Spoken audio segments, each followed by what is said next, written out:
I've been like rowing with gaming chairs now for the last while because before you have them, they're the coolest thing in the world, and now like that, you know, I got You got sent a one. gaming chair. It's just like It's a big, cumbersome, big thing, right? it takes up half of this room here just being here, Oh, look, like you like know. the control room. If you ever come visit, we've actually had to.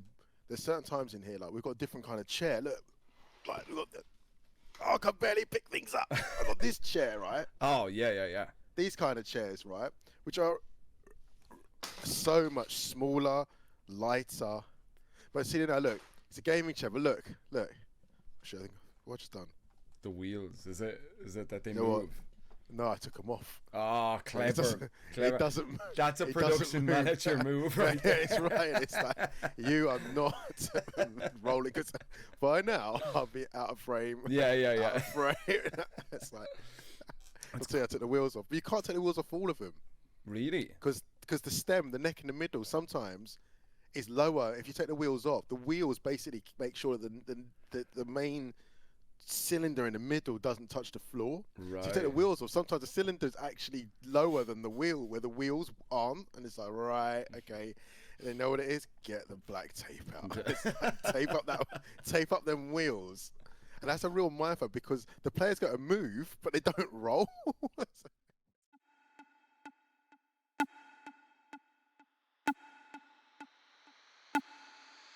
Anyway, Yeah. So we're live. This is Fuzzy Guard. We're back. Season 2. Fucking doing some shit I probably shouldn't have sworn right off the bat, but we're here now. I'm here with Mark.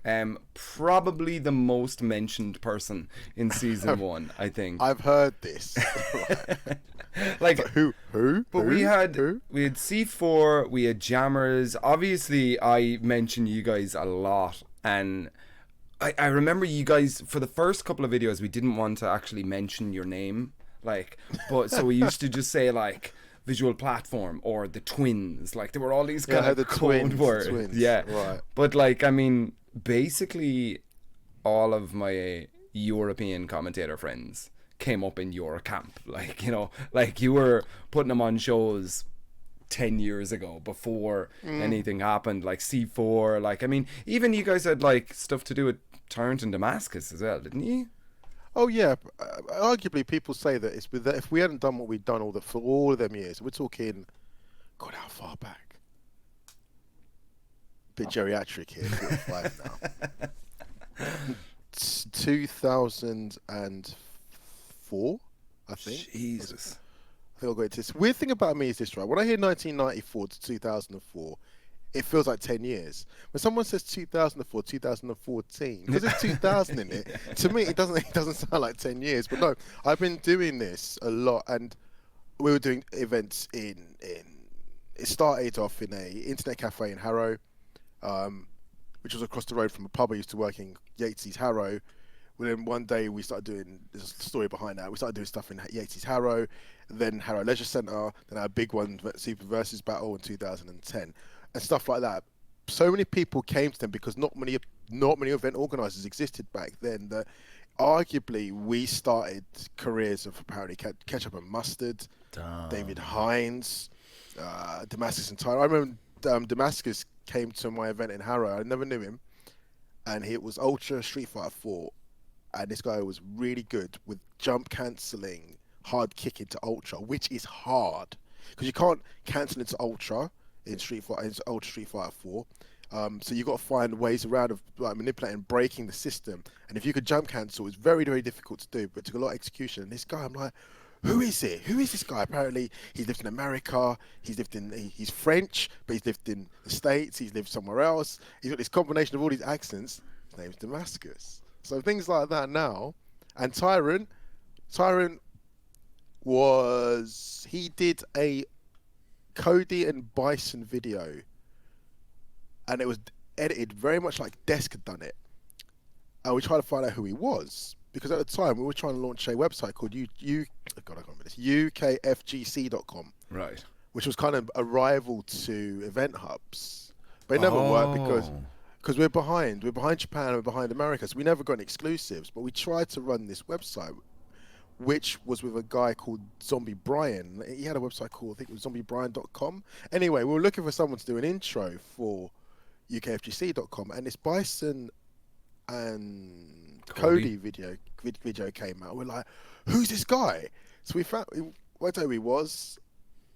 Tyrant, became friends, he became part of UM, and again, people would say that gradually him hanging around with us, he got opportunities to do stuff and all sorts, apparently. So I've done a bit. That's it, man. You've been a almost a piece of furniture in the European FGC. It isn't even, it's grown past UK, because I mean, I think when I got in with you guys, you already had the broadcast contracts for like Bandai and Capcom. I think you guys were doing both of those tours in Europe. When I met you at Celtic Throwdown, I'll let you explain that one.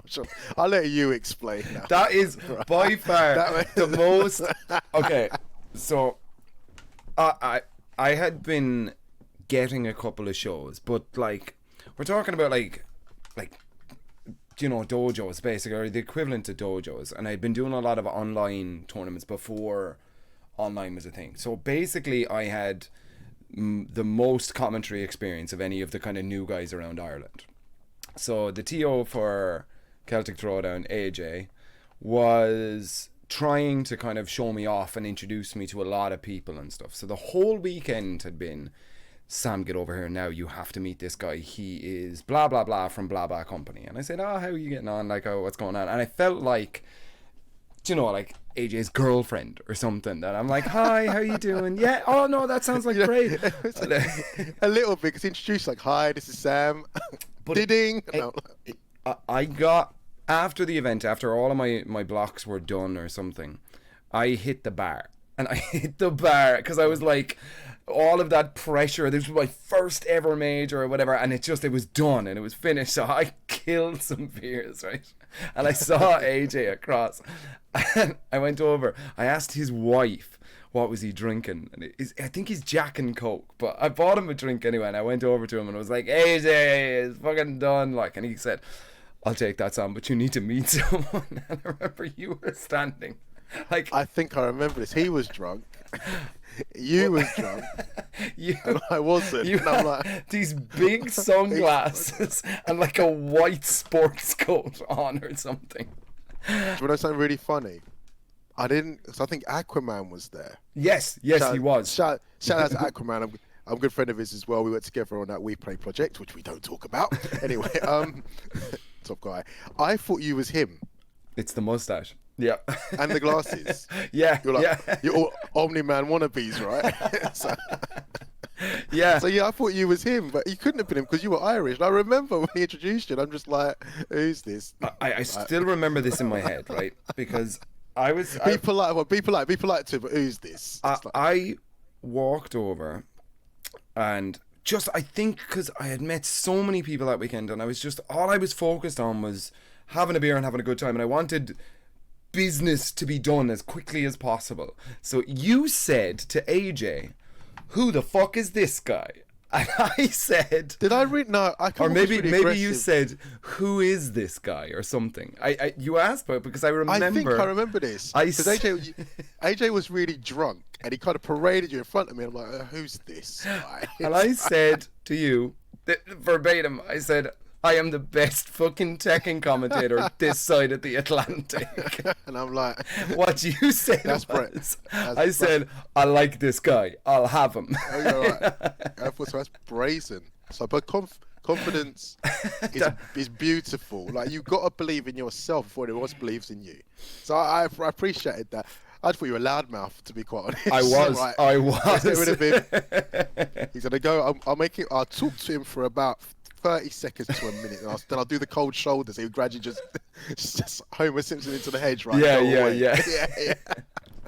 Oh man, I'm so rude. I'm so sorry. No. Because I think it all worked out. I think it all worked out. You know, because then I think I just brute forced my way into a couple of events and tournaments and that sort of stuff. So I think you guys had to pay attention. No, remember, you sent me a message. I remember this, and it was a few weeks after. I think it was just after the New Year, because Celtic Throwdown was near Christmas. I think it was November, wasn't it, back then? And it was near think Christmas so. of that year. So in the new year, I get this message from you, and it's like you said something like, "Hey, I didn't realize you were so connected. I just thought you was a Street Fighter guy." And I'm like, that shit. That does It's sound like a like, message I would send as well. it's like everyone thinks I'm some sort of Street Fighter fanboy. And let me tell you, I was in the arcade in 1999, 8, 9, when Tekken Tag. Look, I played Tekken 1. Right. I won a Discman. At the ATI show, something like in 1997. I was way too young to go to it. Playing Tekken 1. That's when the PlayStation version came out. And basically, all of the arcade boys went there. And we won everything. I won a Discman playing Tekken 1. They're using law. Just doing kick, kick, Yeah. and flip over. And just flip over. I played Tekken 2, which was kind of the same sort of thing. That was in Namco Wonder Park, but it's getting better. Then Tekken 3 came along, and the sidestep was introduced, and no parry. And it's just like, this game's changed. I'll just go back to Street Fighter and King of Fighters now. But I used to always watch Ryan Hart, a guy called Trevor, Ezzy, Starscream. Back in the day. God, I can't remember half of them. Inti, old school. And I used to be fascinated because Tekken was cooler. It was just cool. The Virtua Fighter ripoff got cool. So it's like, and I used to show me like is it called while standing or while crouching? Because I think for me it's while standing. While standing, but the mix-up was between while standing and while rising. That was where. Oh, right. Was it while rising? Because they like to abbreviate stuff. So while standing WS is only used for while standing. While rising is I think it was the old term, but WR can also be for while running.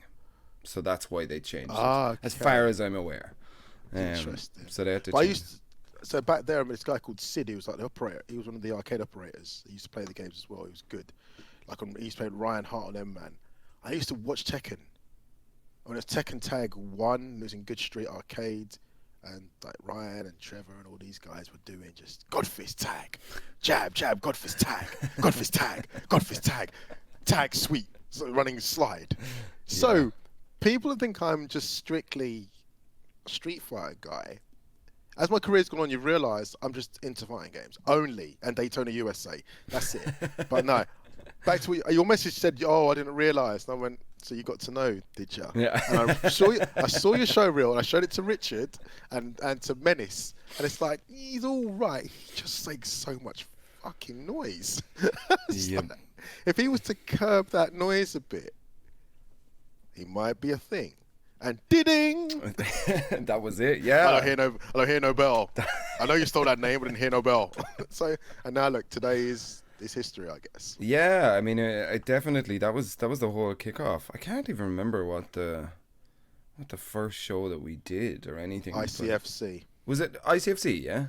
Richard was basically tasked. We were part of Tenno, and was to find a staggering four-man commentary every week, and then find rotation. And it's like, right, so you needed more than 4. So there was 4 out of the box, wasn't there? Or 3, Spag, K-Wiz. K-Wiz wasn't around then. I don't... Or maybe he was. I did a show with Bud Light. This is Menace's idea, actually. It was called The Next Battle. Just remember that name, people. That's what I'm going to say to you. So we did this show with our colleagues Tenno as well. And that basically getting sponsored by Bud Light. And we filmed it from the studio. And he introduced me to K-Wiz. So that was, I think that was around the same time. So K-Wiz, I think, was in the as a commentator. Yeah. That's where we worked out. He was good. He had good presenting skills. He could look in front of the camera. He could deliver it. Yeah. Which a lot of people think they can do it, and a lot of people really can't. People are good commentators. Great, because you've got a running commentary of action to look at. But when you give them a script, what's that thing when you read from it? Like the show, teleprompter, teleprompter, yeah. Prompter, even call to action, CTA scripts. I've seen many talent. Thank God it's not live, and you can cut it and cut it again and take 17. he's meant to be good at this. He's meant to be good at this. But I'm not saying names. I'm not. But there's definitely the presenting part of it. It's another talent. It's completely to commentate. Commentating is hard enough. And presenting is just another side of it, an arm to it. That just because you're good at this side of it doesn't necessarily mean you're that side of it. Now, there's some people that can do it all. Like the myth, the legend, Steve. Tasty Yeah, Steve. I knew exactly right? who you were See? talking about. Like even when he did Evo, listen, he drilled it up, man. He put, I love. It's not the suits, it's the jacket and the collars. That's me, right? It's not the stuffy esports suits, but it's like, listen, man, you're going to the club like the boss. You're going in like Ghost. Yeah. Right? So listen, women love a man in a suit. Men love a man in a suit. You know what I'm saying, right? And I like a man in a good jacket and shirt. So when Steve and Rip did that, I'm just like, yes, sir. It did. It looked great. It looked great. But Steve has just got this sensational ability just to everything that comes out of his mouth. It's just cool. Yeah. It's exciting Everything. as well. Everything. He can make the dullest thing in the world, right? If Steve said it to you, you'll be like hyped off your seat, fall backwards. Yeah, yeah. So, yeah. He's talking about different colors of paint or something, like, And tea, herbal teas. Yeah. So yeah, he's one of the few that he's just a stratosphere. I don't even think he's properly media trained either. Really? 'Cause that helps. Naturally, look, when you get the esports monkeys that all jumped into this, and they're all they've got their professionalism from where they're from, and it's good, but they don't know, do they? So all day long, right? I know for a fact, right? What is your favorite Tekken game that you played hard? That I played hard? I mean, probably Tag 2, I think. Tag 2. Do you know the music in Tag 2? Yeah, of course. All right. So if you were to take the music, if you were to record the game, right, without the music, and then dub the music back on again, right, you know exactly how loud to make the music sound, so I wouldn't know that you took the music off. Yeah. It's little, now, that's the knowledge that we've kind of got in this. Then you give it to some other random production person, whatever, they got to put the music. This is an example how much we're so ingrainedly, addictedly passionate about this. We know, right?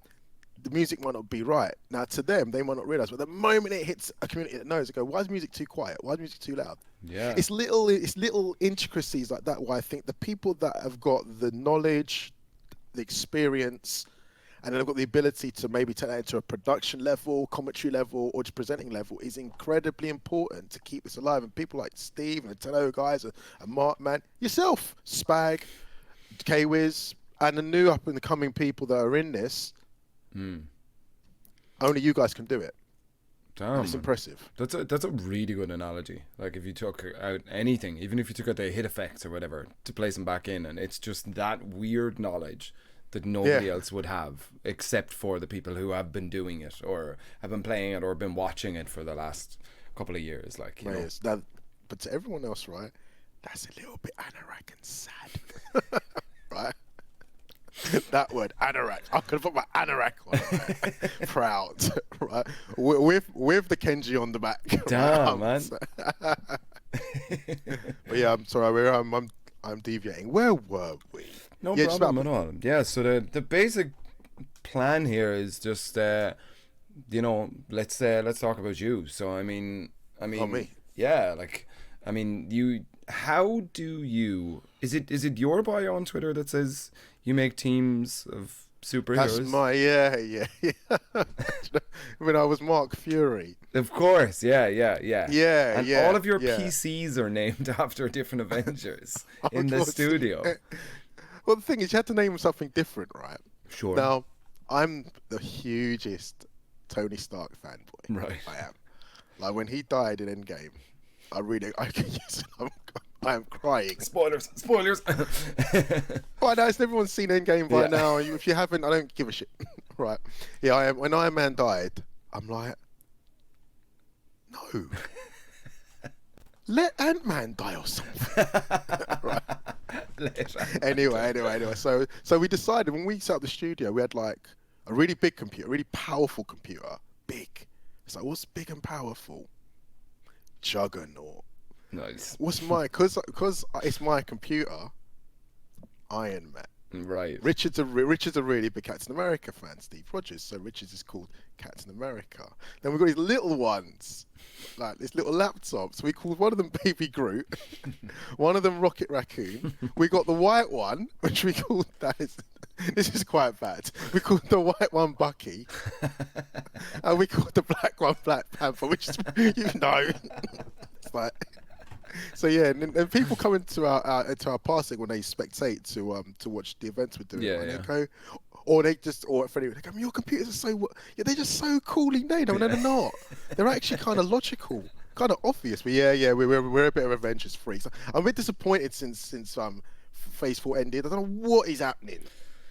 Yeah, I don't know. I don't know. I don't know. I haven't watched Secret Invasion or anything yet. No, I was the guy that watched all of them. Yeah, I was as well. But now I'm just like, see, I watched One Division, brilliant. It took time to get, it was so different. I thought, what the hell was going on? It kept me hooked, or it did what it did. Falcon and the Winter Soldier, there was no Steve Rogers in it. That was interesting. What's the third one from that? The TV shows. Loki. I enjoyed Loki. No, I didn't know. Listen, right? Loki's turned into some slick-backed hair guy in a white tight shirt and trousers and shoes on shoes, right? Look back at Loki in his first 3 films. He is he's not the strongest, far from it, but he is one maniacal, conniving, backstabbing, two-faced nightmare of a problem. And Loki was just like, you know, that kid he's not hard. He ain't tough, but you can't beat him. Yeah, okay. And his man and his thing, you can't beat it. He will fuck you up. He will mess you. Just like, I should have mucked with Loki, shouldn't I? I told you not to. Go pick on his brother. Yeah, the big one, the big strong one, looks like a surfer. Don't pick on his brother with the black little angry kid. Yeah, listen, Loki. I don't know what they did. Looking at the season 2's coming now, and there's all the story of the TVA and Kang and la la la la la la la. But I don't know, man. It's like they gotta kind of make Loki back to that mischievous god of just. I mean, he killed his own dad. Yeah. Then pretended to be him.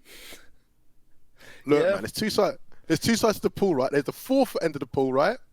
Then there's the 46-foot side of the pool. That's where Loki is. Sitting right at the bottom, just going. Yeah, I suppose like if you compare him to like the original like Iron Man, it's not like that. If you compare that TV show to like Iron Man 1 or Iron Man 2 or whatever, it's definitely not. They're not in the same ballpark almost. Like, you know, they're different movies and that. They are. But yeah, I don't know. I watched that or the new one, the Quantumania as well, on a plane. God, I haven't seen it. It sucks, man. It's fucking. It's just like it's almost like they toned down Ant-Man's like funny like idiot charm thing. That's weird because I think I know why they did that.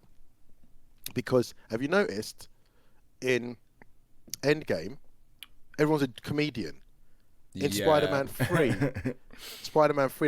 where he picks up NJ in the beginning when they work, he's all going around Metro City. No, not Metro City. Metro City. Wherever it is, right? And he lands with MJ, right? And with his friend, who I never remember, right? And just went, dude, off. I'm not listening to 3 hours of dude. Like, I liked Spider-Man 2 with Mysterio. Far From Home or No Way Home? I don't know. No Way Home is the last one. So I think it was Homecoming. Far From Home. Far From Home. No Way Home. Yeah, because he was on holidays in the second one. I think the first one, let's be honest, right? Michael Keaton, badass. Have you seen him in the McDonald's film? The McDonald's film? What? He basically, there's a film of the founders of McDonald's. Oh damn! I know what can this be interesting. Michael Keaton is basically he's like not the bad guy, but he's not the good guy. Right. He basically steals. He's the reason why McDonald's franchised out to the world, because the McDonald's brothers didn't want to, and he took their idea, and it is what it is. I heard something about that. And he's an asshole. But Michael Keaton does a brilliant asshole. was He does. he was like the business development manager or something. I don't know if this is the character you're talking about, but I remember hearing that when the McDonald's guys eventually sold, he opened a restaurant directly across from their first restaurant, so it had to close Something down. like that, yeah. Yeah, I remember hearing that. I was like, damn, and they started evil.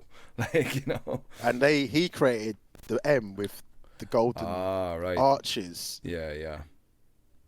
That's wild, man. But yeah, but he's in Spider-Man 1. he's in the Spider-Man. Yeah, Yeah. What's he called? Arsehole. Angel or Dragon or something? Or... All I listen, he's badass. Yeah. Michael Keaton. But tell Anyway, me. so enough about the Yeah, film. yeah, we're Enough just about getting my carried away. computer's all called superheroes. I forget that. But how do you pick a talent? What do you look for in like a new talent? Somebody sends you a show reel and it's the perfect show reel. Like you immediately want to grab this person. What does that show reel contain? The thing is that okay, I got to be careful here. This is always subjective. Okay. Always. Someone who likes you, loves you. Ultimately, you're going to get the completely polar opposite. They're going to hate you. That's the world, isn't it? Some people like me, some people don't like me. Some people like you, some people don't like you. Blah, blah, blah, blah, blah. So I think it's all about, it's my perspective on what I wanted fighting games to be is a bit more entertainment than community. Don't shoot me, everyone. I've been told at times, you ain't fighting game community. I'm like, you go do your damn homework on me. Yeah. All right. So I like entertainment. Like I watch boxing, I watch F1. Right. I don't really watch UFC, not really my thing, but especially boxing, even a bit of wrestling, a little bit. And I always thought to myself, how do you bring those energies to fighting games? Now the players write the stories, but who tells the story? And we'll know that it's definitely a marriage between what the performer's doing and what the mic man is saying. So for me, my premise was, I want to find someone maybe that's just got that energy, the different you, for instance, right? Who can, as it's been said, you don't always talk the frames. But you'll say, listen, when that big uppercut hits, right, that is a big uppercut to the moon. Do you know what I mean? It's like, sometimes you've got to think that once you go outside of the very big community, which understands the frames, understands the mythology of winning, baiting, and everything about the negatives, the positives, the spacing, the technicals, the science. What about the guy that doesn't get it? The guy does not know what SPD is. The guy doesn't know what DP is, right? So I always look for that one or two people first that don't actually talk the numbers. How can you talk about this and make it entertaining to my friend that can't even fireball properly, for instance? So that's one sort of thing I look into, because I like to do more, nowadays I like to do more commercial presentations than necessarily like pro presentations. I feel that the pro presentation like market right now, everyone's doing these brilliant tournaments. Everyone is, even online. And all kind of getting all the same sort of mic men on, and it's brilliant. It's brilliant, but it's the most oversaturated place. It's like, look, there's no more space. I'm in there one way or another, but sometimes I want to take a step out and go, right, what if it's at a bit more entertainment level? So for me, when I look for talent, it's like finding one or two that can talk the talk to the people that don't know, and then find the complete opposite. Find the one that knows the numbers, then put them together. So I take chances. I took a chance with Jammers years ago. And there's a bit of a story where he wasn't really accepted, or he was too different. Really? There's some, I'm not going to go into it. But what I say to you is this, Jammers has had a journey. So I take my hat off to him. He's like a little brother to me, despite he's taller than me. At one time, right, I got into a fight with Richard at Capcom, right? I went to go for Richard, and Jammers grips me up. Like, kind of put his arms underneath and sort of held me like this, right?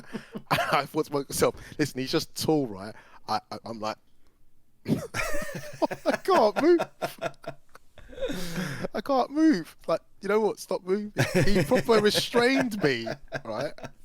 And he's from Acton, so don't mess with Jammers. Just because he wears a suit sometimes, and he's on it. Sometimes he's wearing a suit because at Gamers 8 right now. He's wearing that shirt. Is he at Gamers 8 now? Is he? Yeah. Nice. Right, listen, look at the shirt he's wearing. He actually showed me that shirt, and he goes, "Shall I wear it?" I went, "Yeah, only you can wear that black and gold." But yeah, don't mess with him because he's from the bits. Damn, man. Yeah, I always have had a lot of respect for jammers, and I think that well, I don't know, I suppose maybe it's modern, like, because I don't really, because when I came into this, jammers was already big, like, Right. so just from other people I talk to about jammers, everybody has a lot of respect for the way he commentates and how he does stuff that everybody can't do, and a lot of people try to do. His vocabulary, I swear to God, right? That's what he eats books. Yeah. He has come up with some words. I'm just like, because I don't read much. Right. I read when I need to. Yeah. Read contracts. Television, and even I'm like, whoa, what's what the jammers? What does that word mean? I don't know. His vocabulary is immense. Like he's introduced words to me that I've heard him say, and I've heard it on like the BBC. Arbitrary. Damn. I never heard of arbitrary in my life, right? And I'm like, he started saying arbitrary, and I'm like, what is that? I don't like to look like the stupid bugger, but I will look like the stupid bugger. Like, did you go to school? Like, yeah. I only got a D in English. Is enough. So yeah, his vocabulary and yeah. But I'm biased to him. He's like family. I said it. I don't care. I am biased to him. But you know what? No, it's got to the point where I used to put him on things, maybe force him down people's throats a bit. I don't listen. Everything he's got. Intel World Open, nothing to do with me. Gamers 8, nothing to do with me. Like now, he doesn't get anything. He probably makes more money than me now. Damn. He gets more opportunities than me. So I'm loving that. I'm loving that. Yeah. He is. What do you think about all these people saying that I only know it specifically for Tekken, but they say that it's gate kept by a couple of people. Like, as somebody who actually picked names for it, you see, because basically I not so long ago was outside of the gate, this metaphorical gate that's been put up, and I had, like, not that I didn't have any problems, but I just imagined it wasn't there, and then it just kind of fell away with a lot of hard work and like cold calling people like you and stuff, and just being in places where I kind of forced people's hands and stuff. So I never felt like I was gatekept. Like, you know, there was always Spag and Ryan Hart and Bubsy. These guys have been on top since before I had gotten paid for a show, right up to the point when I'm working with them. Like, so I don't know who was gay. Sorry, I only mean to add preface to this question, because I don't want you to think that I'm being like, yeah, but what would you do? Like, you know, like, cause but what would you do? Right. I mean, if there's a gate, I'll smash it the fuck down. That's what I do, man. Like, here's the thing. You've got that. It's like, look, don't come in here. So you come in. So who invited you? I invited myself. But you only go into territories where you think you might be respected or could fit in or add value, right? So you kind of, before you've even kind of got to that gate to smash open, you've put out enough intel to say, you know what, I could probably fit in past that gate. The gatekeeping thing's interesting, right? Because it boils down to one thing, right? As this gets bigger and bigger and bigger, right? The people who tell the story on the mic need to be able to tell the story on the mic. And it's a bit like now, if I want to do a like super major, I don't think I could. Like big. Like, okay. Because if I'm good at what I do, which is pretty high, but I cannot be seen now to be work in progress. There's been a huge work in progress. Massive. People know. So Jesus Christ, those twins should just fuck off. They're no good at this. I've messed up this. I've messed up that. I still mess up. But I've gotten better at doing the good thing. Necessarily stay away from the bad. So the gatekeeper thing's interesting. You can't put. I feel that you've got to put new people on, because if you don't put new people on, it never evolves. But like, I think on sometimes will the new person be able to do it to your expectation as the person that's running the event? Now, we've seen that there are new faces everywhere, isn't there? Like that girl, is it Iambic? Iambic. Yeah. Apologies, right. she copped a bit of criticism at first. But you know this happens. The new person comes along, and they cop the criticism. Yep. Yeah. You And then have to. you have to. And if they're situated and placed with certain key figures, and their styles complement each other, that it's like sooner or later. I think that whole thing about, I don't know, if you don't like a song, you first hear it was this shit. The next time you hear it, it's like I'm hearing it again, and I'm hearing it again, and it's like you find yourself tapping your foot to it. Then it's like you begin to kind of tolerate it a little bit. Then a year later, right, it's got a G6, right, and you like it, right, for instance. So That's called it I think Sam the Ding in the industry now. Like, you know. maybe. So I feel that if they're given a bit of chance and they're teamed up with the right people, you can then open the gate a little bit. But if you've got a big money, you've got a huge production, and you just want it a certain way, you kind of go to the people you know that could do the job. I completely agree. I think that there's a couple of people that can get on Masters events, and I think a lot of why Iambic got the kind of shit that she did was because it was a Masters event that she was put on. But you got to respect it. Somebody took a risk for, that's right. and they went, all right, well, she's proven herself up to this point. She's broadcast. Look, I'm only purely speculating. I haven't talked to anybody who organises. All this is all speculation. Opinion. Yeah. But I worked with Iambic before for. It was the CLG Thursdays. They used to do Counter Logic Gaming were involved. They had Cuddlecore for a little bit, but they ran online tournaments.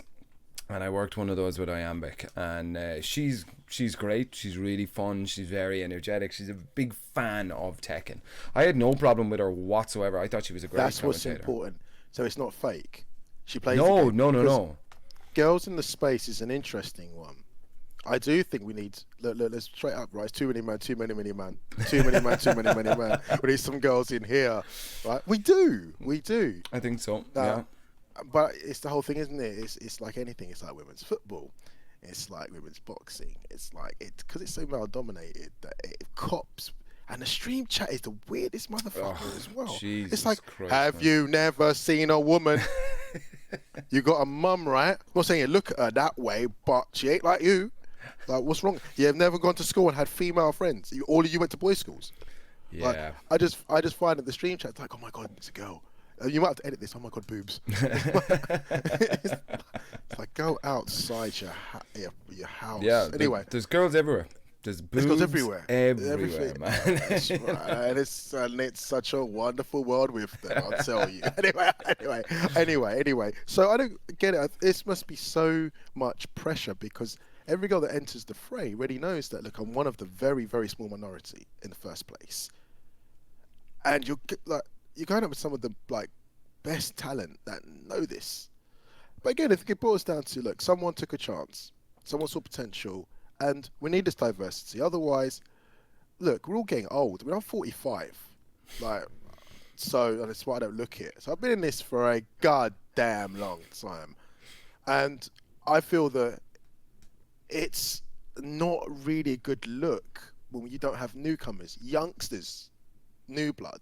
So, and if you could just mesh it in with the names, sooner or later they become a name. Of course. Because everyone's had their journey. Who's this guy? Once upon a time, who was Tasty Steve? Who was Rip? Exactly. Who was Mark? Who was this? Who was Mark? Like, yeah. Spag, So, Spag started. Spag used to have emo hair. I saw it on a stream the other day.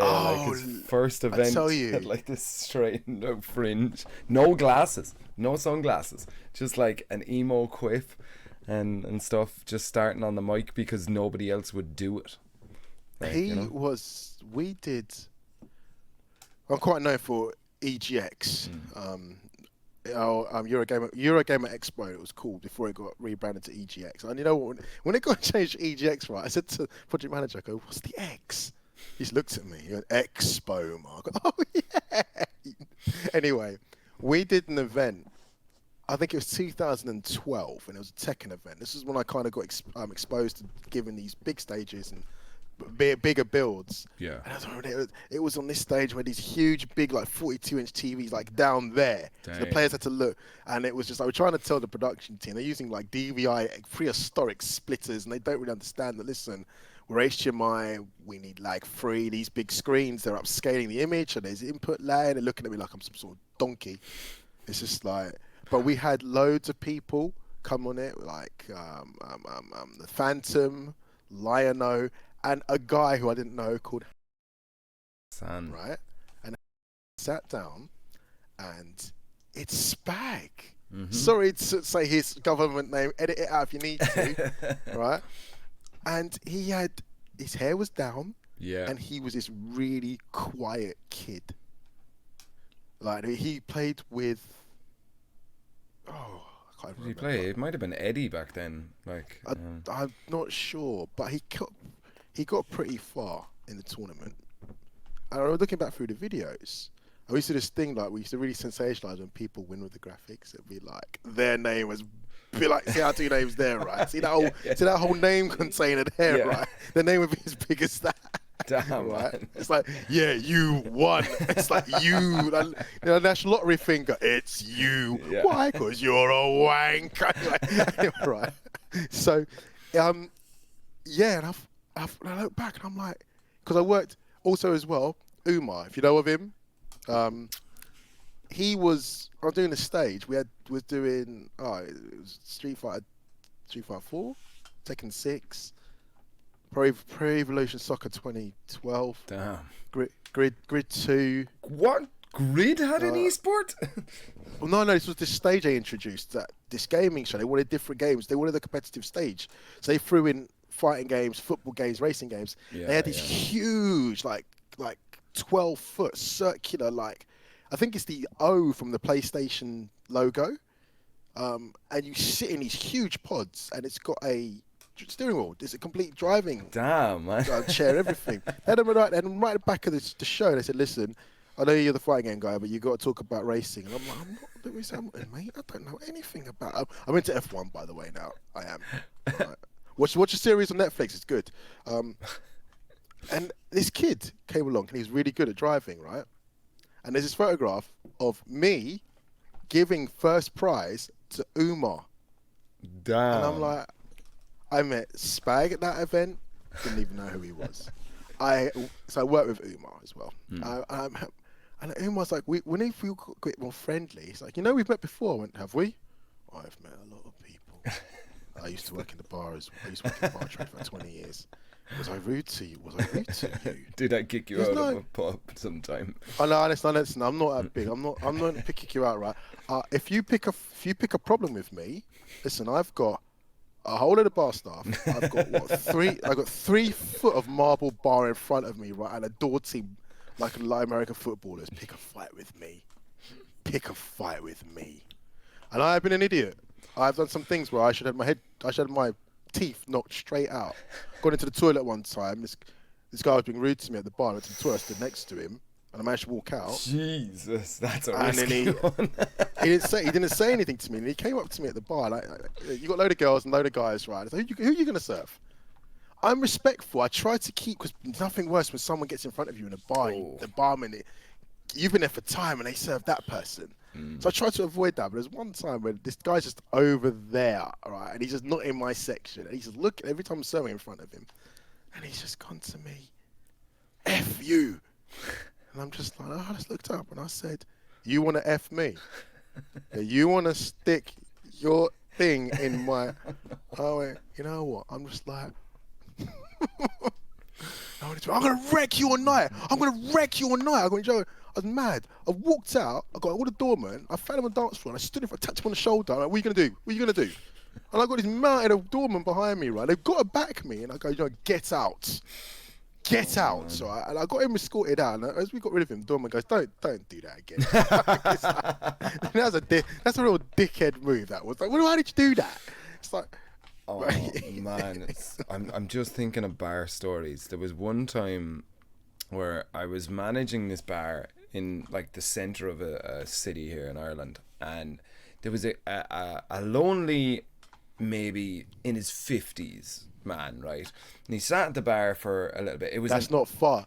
Is it? Trust me, that ain't far. But carry on. He was on his own, and he was just in getting drinks and mumbling to himself about how shit the world is or whatever. And I'm like, yeah, cool, grand, no problem, have another beer. Yeah, right.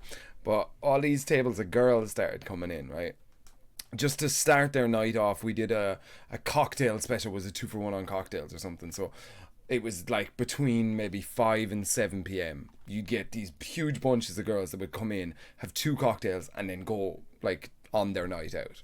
But this guy, he had this orchestrated, right? But he would go over to tables of girls and just stand there and start like talking to him. So like 15 or 20 girls just fucking hammered and talking or whatever. So a girl comes up to me at the bar and she's like, hey, listen, can you get rid of this guy here? So I went over and I said, hey buddy, come on, what's going on? Like, oh, well, you're just out here on your own now talking to, just sit back down, come on, it's fine, let's get you another drink, right? Grand, no problem, right? But I'm going to be honest with you, the most beautiful black Irish woman walked in to the bar. She heart-stoppingly, like, just incredibly beautiful. She walked in with what I can only assume was like her mum and her auntie, right? And they sat at the corner of my bar, right down the end. So I went down smiling, all smiles, all full of teeth. Hey ladies, how are you getting on? Can I get you anything at all? Like, you know? So fine, anyway, I look over and your man is bothering another table of girls, right? And I said, hey buddy, listen, I went back around and I said, come on man, one more time now and we're going to call it a night. Like, sit back down, have your drink and we'll not have a problem. I'm only having the crack with it. Shut the fuck up, man. Sit down, it's fine. So anyway, he goes over and he starts bothering this lady. And like, she was my favourite, right? You know? So I walked up and I didn't even need to come out from behind the bar. And I just looked at him and he stood in between the love of my life and her mother. And I said, buddy, we're done now. Like, you know, there's no more drinks going out. Like, you know, what are you doing? And he put his hands around the two of them and he goes, nah, man, it's all good in the hood. And the mother looked at him and gave him this stare and just went, which hood? And oh, it chilled my soul. which hood? I was like, holy shit, man. I was like, you better run. Like, I mean, I'm not going to do it, but she might kill you. Like, you know. Let me tell you now, right? The them generation of them Windrush generation black women, right? The old school that they're made from, so they're like Optimus Prime, they're made from sterner stuff. Like doing some filming at somewhere with some church thing, and with some like inspirational speakers. And these are like black women in their 60s, 70s, go to church for the faith, like real ambassadors of like good living, I'd say, right? And I went to say goodbye to them. It was really, really like just inquisitively like scary. So who are you then? I'm like, Mark, how are you? what do you do then? I'm the producer. Just like, and it's a bit tough. They are that generation, some of them. But I remember when I went to leave, and this is no joke, right? I went, take care, and she went, no, take control. And I'm like, Jesus. Kutek's face. I'm like, control. I'm like, holy I'm going to use man. There's going to be one opportunity, right? I'm going to use that like a movie line. And take care, Mark. No. Take control. Fucking Christ. So I tell you now, which hood? Which hood, man? There's something in the water. Oh, something dude. in the air up But I there, swear to God, I was just transported back to being like 6 years old, and my mom said, put that down now. Like, do you know that bone-chilling fear? Like, when she looked at, and like, their faces were this close to each other, and she just goes, which hood? Fuck me, man. I was like, you need to leave this building now for your safety, dude. Like, you need to get out of here. Like, you're making me laugh.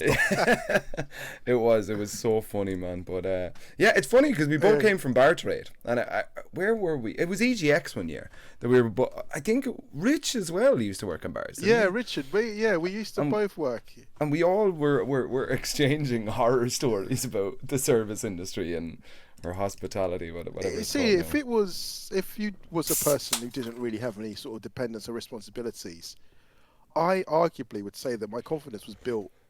I'm not that confident. I'm not at all. What? I'm. It's a demonized don't let it beat. But every so often it does sort of lean over me, just like, you got. I know I can't. It's like, but no, I find in the bar industry, it really put you in situations that you would never have to deal with.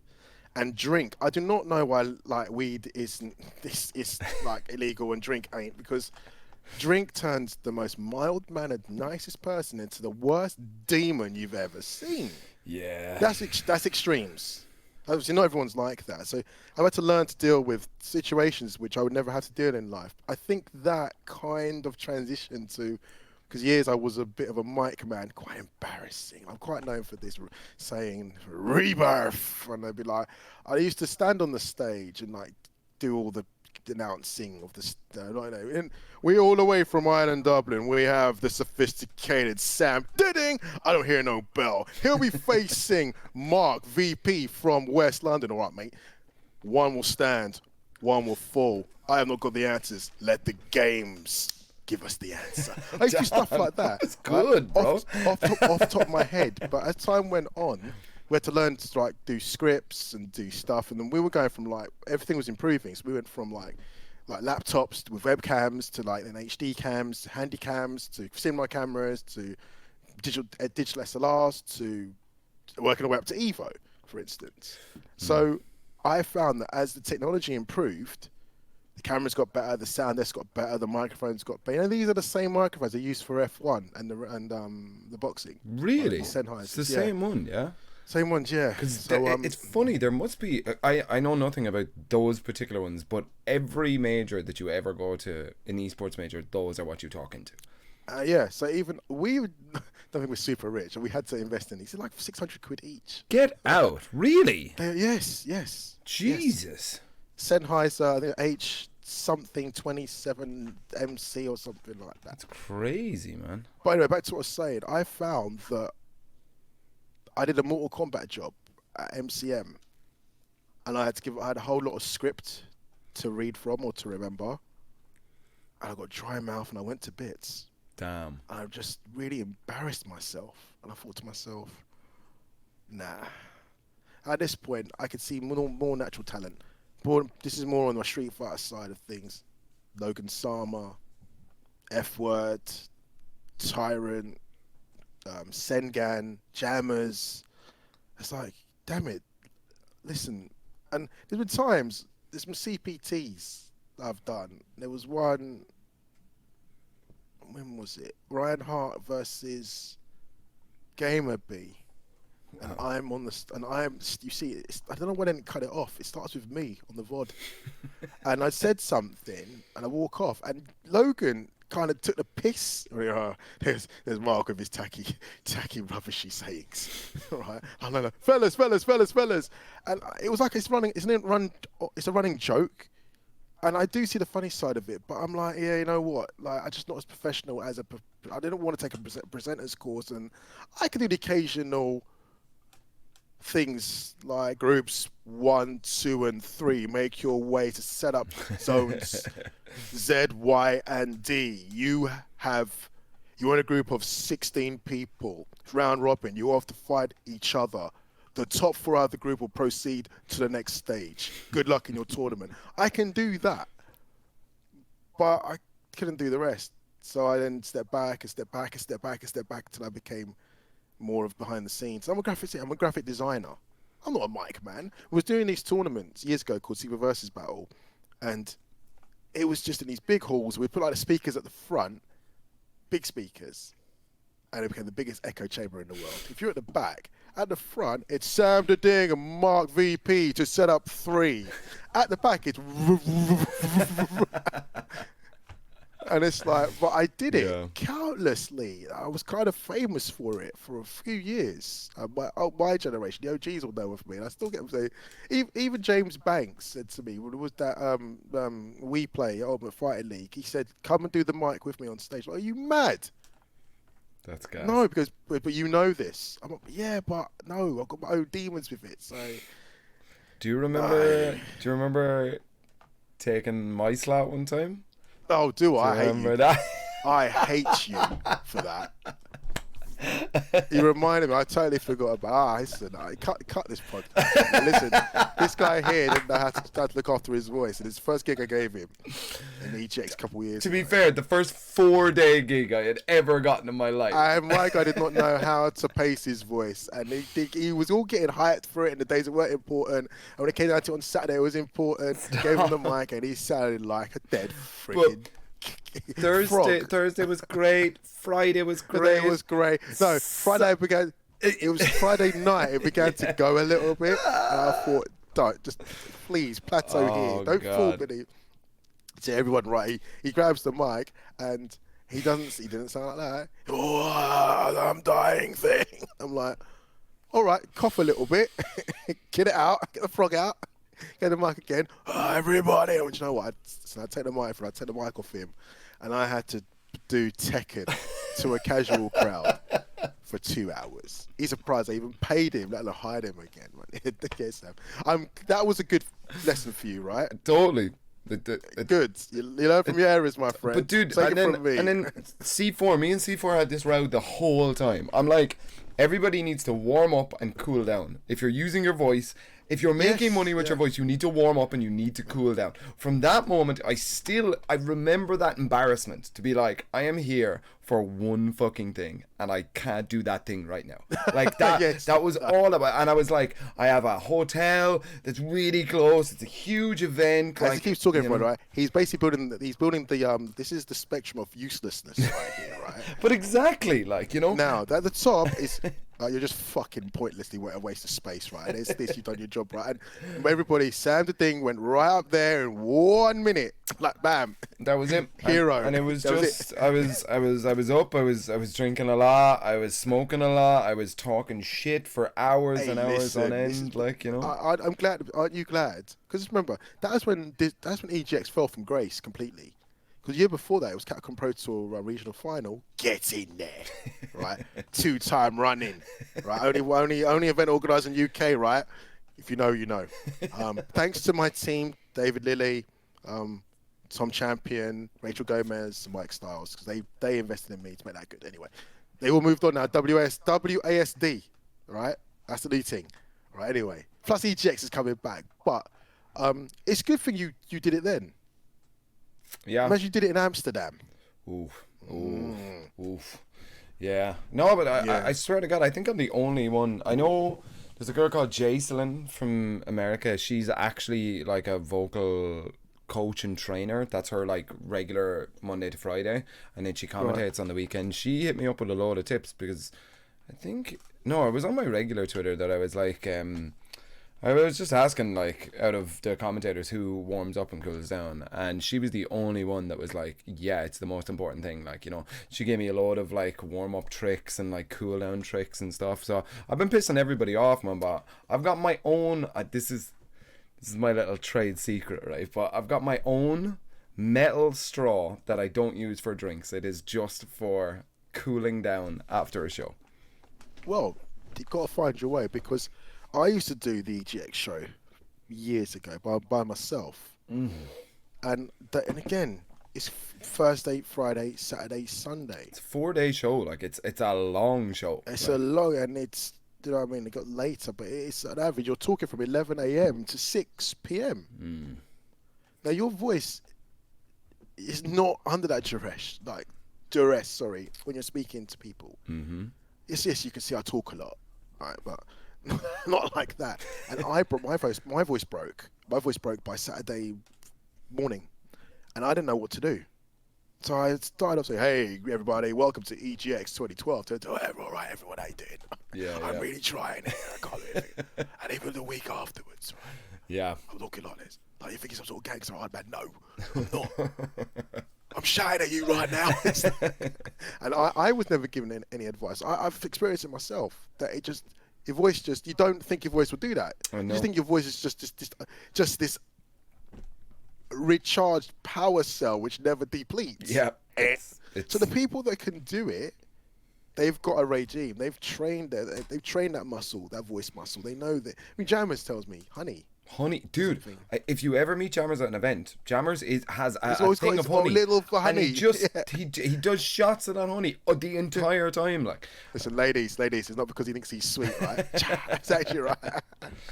no, It's but funny. I think everybody who does it like at a level where they're making money off it you have to. C4, he's that man is insane. He just goes in, like, how it was put to me was that it doesn't matter how big you are. If you go to the gym, you don't start with the heaviest weight you can lift, which is basically what you do when you come out on stage or the broadcast Of course, starts. you've gone for the biggest weight in the room. That's it. Like, and you have to go, ladies and gentlemen, let's go. Like, whatever. Yeah, like, you have to work up to that. Like, so do that in your fucking hotel room. That's what they pay for it for. Like, that's True. Like, just sit there and do some humming or. It's for your voice. But like, if you look as well. But you got two choices, right? You can turn up. Can't see you and you can't see you and hear you, or I can see you and can't hear you. All right, and you're a host. You're better off just sitting backstage. Yep. I'm coming out of the voice in the sky, right? But if you come out looking the part and you're talking like Jason Statham, yeah. like it's like. So yeah, it's just fun and games. I don't know, but then again, like, I mean, I had to learn it by fucking up terribly, dude. I still remember I was there and I was like, I had the mic and I remember going, let's go or something, and I was like, and you looked at me and like you gave me this like face. I can't do it, but you were like, not today, Sam, and you just like took the mic, and I was like, oh, that's my job in this industry gone. I'm done. So it makes me laugh. It's that they took a photograph and they put it like on the website of me, and I got these stupid Tony Stark glasses on, right? And I'm like, I'm not here to do this. Then my friend who brings her son, she like knows that normally she hears Jammers and them, man. Like, and she's like, she goes, I know you can do this. I went, look, funny, look. I've got one here, right? Here's one. You just had one ready. It's on the table. There's a lens here. Look. Damn, man. Right? There's it's gonna be a good fight here. It's like there's all sorts of damn, things you got here. the Ryu? Damn, man. Yeah, wait. Look at this. I always wanted one of those, man. I did a fucking show for them one time. Tubbs, isn't it? T-U-B-Z. Haven't they've done second ones of these, haven't they? Yeah, there's a Heihachi and a Kazuya one. Heihachi's got grey hair. It's the funniest thing. I did a show for them and I was like, guys, I'll do the show. Just send me out some rubber ducks, man. Just send me the duck. Look, here's the thing, right? It's so tough. This rubber duck's this hard. I don't know. It's got the hole at the bottom. There's a guile duck as well. I think I've seen them in Amsterdam. Actually, they have like rubber duck shops, and that's where I saw those two, the Honda and the Guile one. Yeah, but it's like the Funko Pop. I said I'll go for the duck. I go for the duck over the Funko. The duck. It's just so. Funkos are the new Beanie Babies, man. What are you looking at? For anyone who doesn't remember Beanie Babies, like the trend is huge, and it looks like it is everything in the collector's world, and then. You don't even know what I'm talking about when I say Beanie Babies. Like, you know, I'm speaking to the viewer here, Mark, not to you specifically. I think I've heard of it.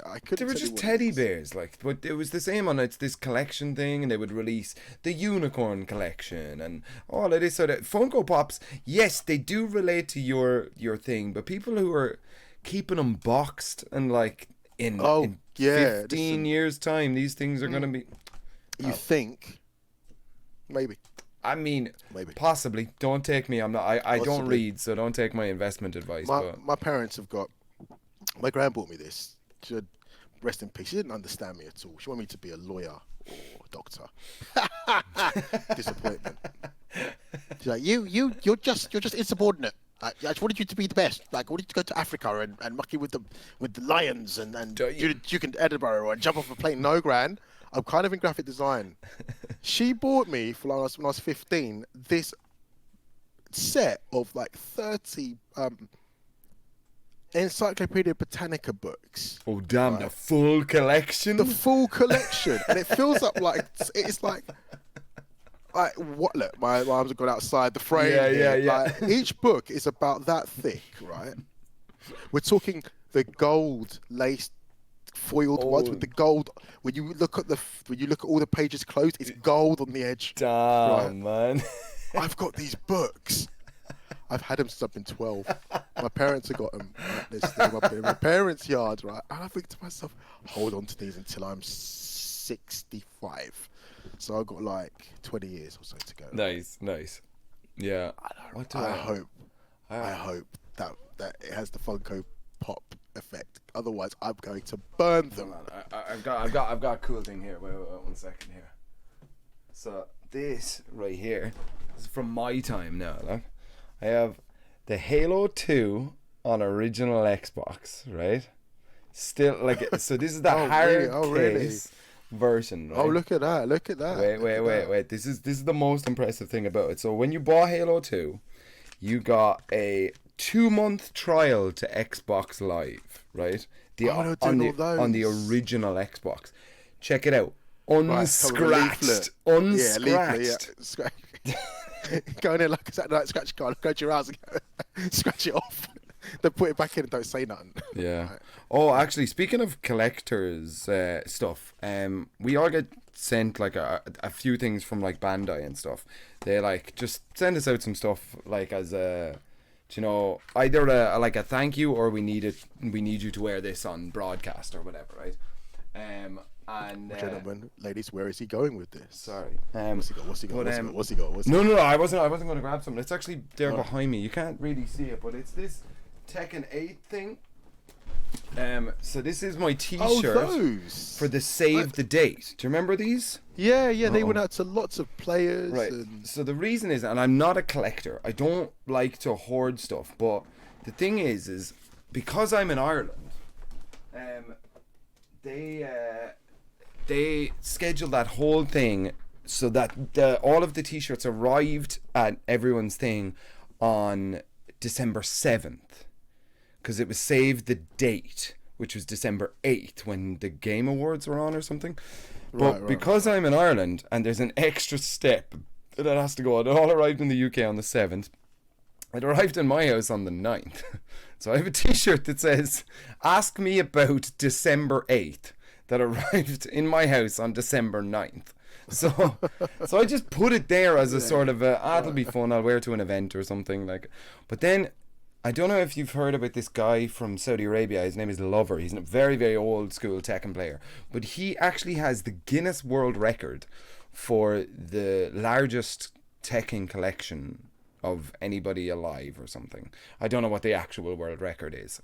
But I was making a joke saying like, grabbing all the Bandai Namco shit that I could, and I'd be like, I'll sell that on eBay now, like, or whatever, like, you know. And I was just saying, I still have that fucking Save the Date T-shirt, and I'm not going to say who, but there was a very prominent figure in Bandai Namco who said to me, he was like, I know somebody who would buy that off you. You could get serious money. I know exactly. And he mentioned Lover, and I was like, I know Lover, like, you know. Would you really exploit somebody's vulnerabilities to collect? I said it at the time. I am not selling this shit. This is all shit for me. I'm not a collector, but I like having stuff around. I don't know. Can you see?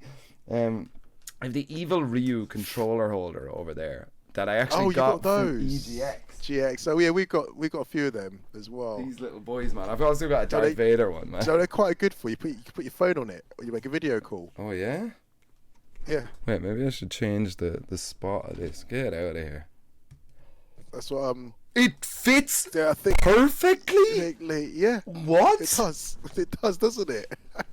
Because we've got a few of them ourselves. And you want to put it holds a pad basically. But it also holds your mobile phone exactly, like kind of. It's perfectly in. Like it actually fits the phone better than it does. There you go, everybody. Right. So there's a dual usage for that stuff. Yeah, God, that's absolutely wild, man.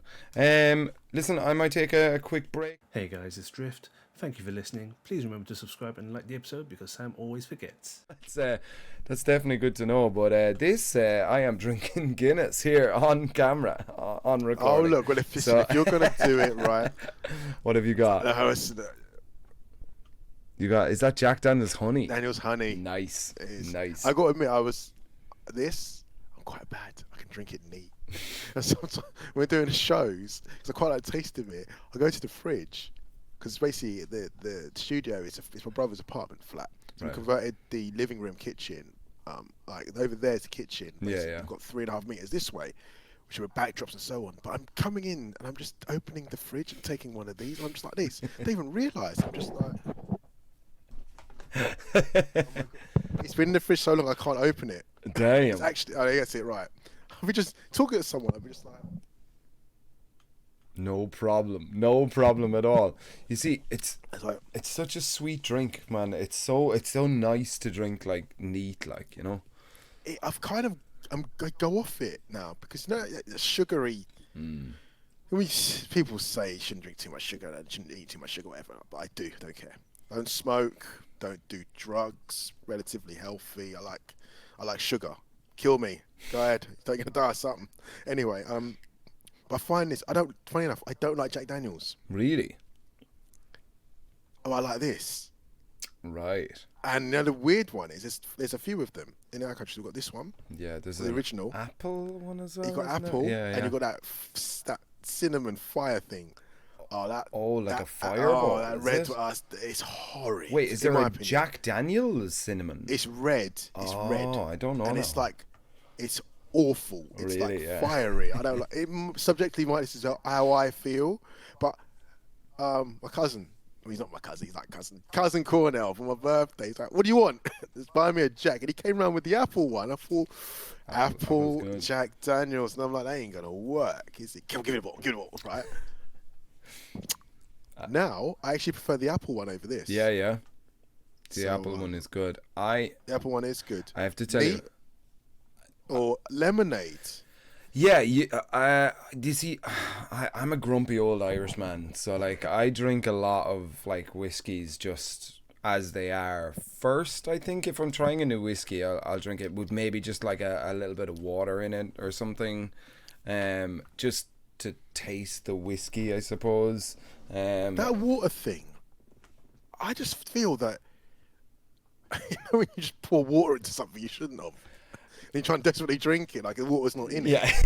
Yeah, it's like, I just taste the water. I understand what it's doing because it dilutes it without really compromising. The idea is to take compromise. the burn out while leaving the flavour of the actual whiskey. Right. But I can't do it. I think I just learned it from working in pubs too long and talking to all the grumpy old men. Yeah, it'd be like, the worst thing I heard, and you'd never believe this, Baileys. What would you mix Baileys with? Not much, right?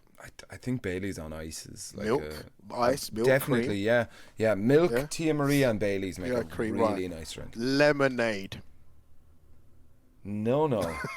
This guy asked me Good God. for, I know it's Asian guy.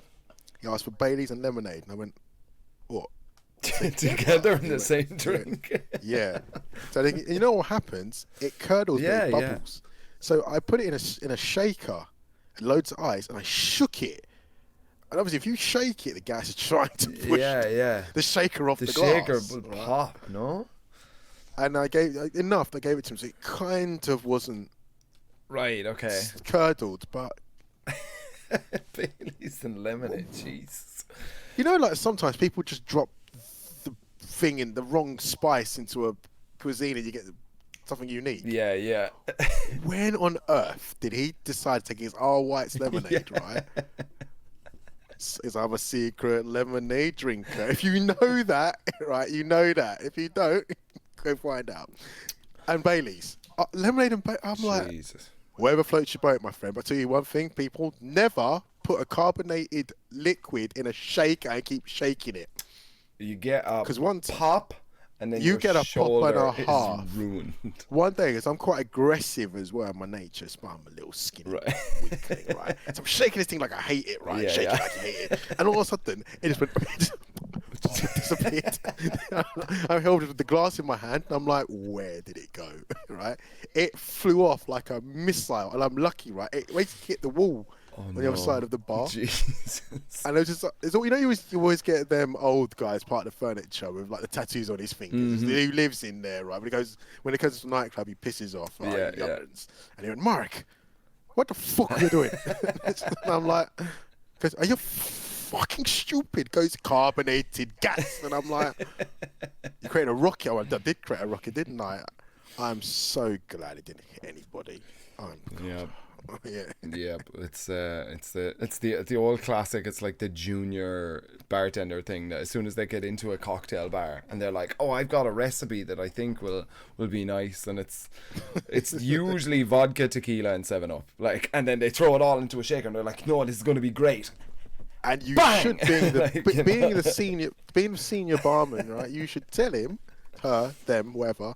Don't do that. No, you say, Be like, yeah, shake that as hard as you can. Take it as you can. Shake it as hard as you can and see what happens. See, I don't. It's a bit like, do not let my friends. I used to work in Yates's Harry. I was a bit of a target for them taking the piss out of me because I think I'm cool and I think I'm hard. We'll leave that there, right? So over one time, I've gone off to McDonald's. I've spited them. I was like team leader, and I didn't buy them anything. So I came out with you know the McDonald's donut, which is just sugar. Yeah, covered, yeah. Right. So I put it in the kitchen and walked off. Come back like 15 minutes later, right? I bit into it, and it was the saltiest thing I've ever tasted. They covered it in salt. They covered it in salt. I'm like, do you have what we call it Ribena? I don't know. Do you guys have Ribena there? It's We like have a dilute, like that you put it in water. Yeah, Ribena, yeah. Yeah, like a cordial, I believe is. Cordial, yeah. There was always because every cocktail bar usually has a Tabasco, which never gets used. Like you maybe sell one Bloody Mary in the Blue Moon. Right? But there's always a bottle of Tabasco somewhere. But if you have like, is it the raspberry Ribena? It's like bright red. And you can't see any Tabasco in that. So if you really don't like somebody that you work with, you make some Ribena. I still remember standing there with the Tabasco. Like, do you know it comes out in little drops out of that bottle? You're just standing there for about. Just beautifully sits in the bottle, right? We'd not know the colour difference, right? Mean bastards. Yep. Until they take a drink. Oh, of it. believe me, I've just not go back to the bar. No, I did it for 18 years, right? I could own a bar. Listen, if I'm going to open a bar because it's fighting game thing falls apart, you know what I'm going to call it? What? Moylan's. Moylan's, let's do it. Moylan. Moylan's S. Moylan's S. There you go, right? Only cool people allowed. Don't care, said it. At me, cancel me. VP Mark. I have a little brother living in Shoreditch. He's going to be your first customer. Not there. Listen, I'm a West Londoner, right? I'm a West Londoner. Right, and I will die a West Londoner, right? And East London, I don't care how uber cool it is, right? Sorry to my East London friends if I offend. Jesus Christ, finish your part of the city. It's just a dump. It's always under construction. It's always got graffiti everywhere. I don't care it's uber cool and alternative. I couldn't give a fuck. Listen, come to West London where I live, right? Notting Hill, Chelsea. Oh, sir. No, I don't live there. I live in Ruislip, but everything green, finished. Graffiti gets scrubbed off the wall. I go East London, I go, why?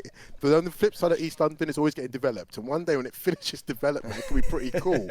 But it's just always looking a mess compared to West London. Till I die. Westlife. Anyway. Westlife? That doesn't mean the same thing over here, man. That's a boy band. Listen. Oh my God, I have to tell you this story, right? Do you know of Westlife? The boy band. Of course I know about flipping Westlife. Of course I do. Right, okay. Cool guy like me. No, right. Yeah. I think everybody in Ireland and the UK knew about Westlife because they were a famous band, like boy band. And globally, yeah. Do you see, this is the thing. Right after Boyzone, they were very famous. This is the thing, right? So I was sitting in a taxi in Pakistan, in Lahore in Pakistan, with Ulsan, who just came... second at Evo, and Cherry Berry Mango, who just came 9th at Evo, right? They're both Koreans, right? Right.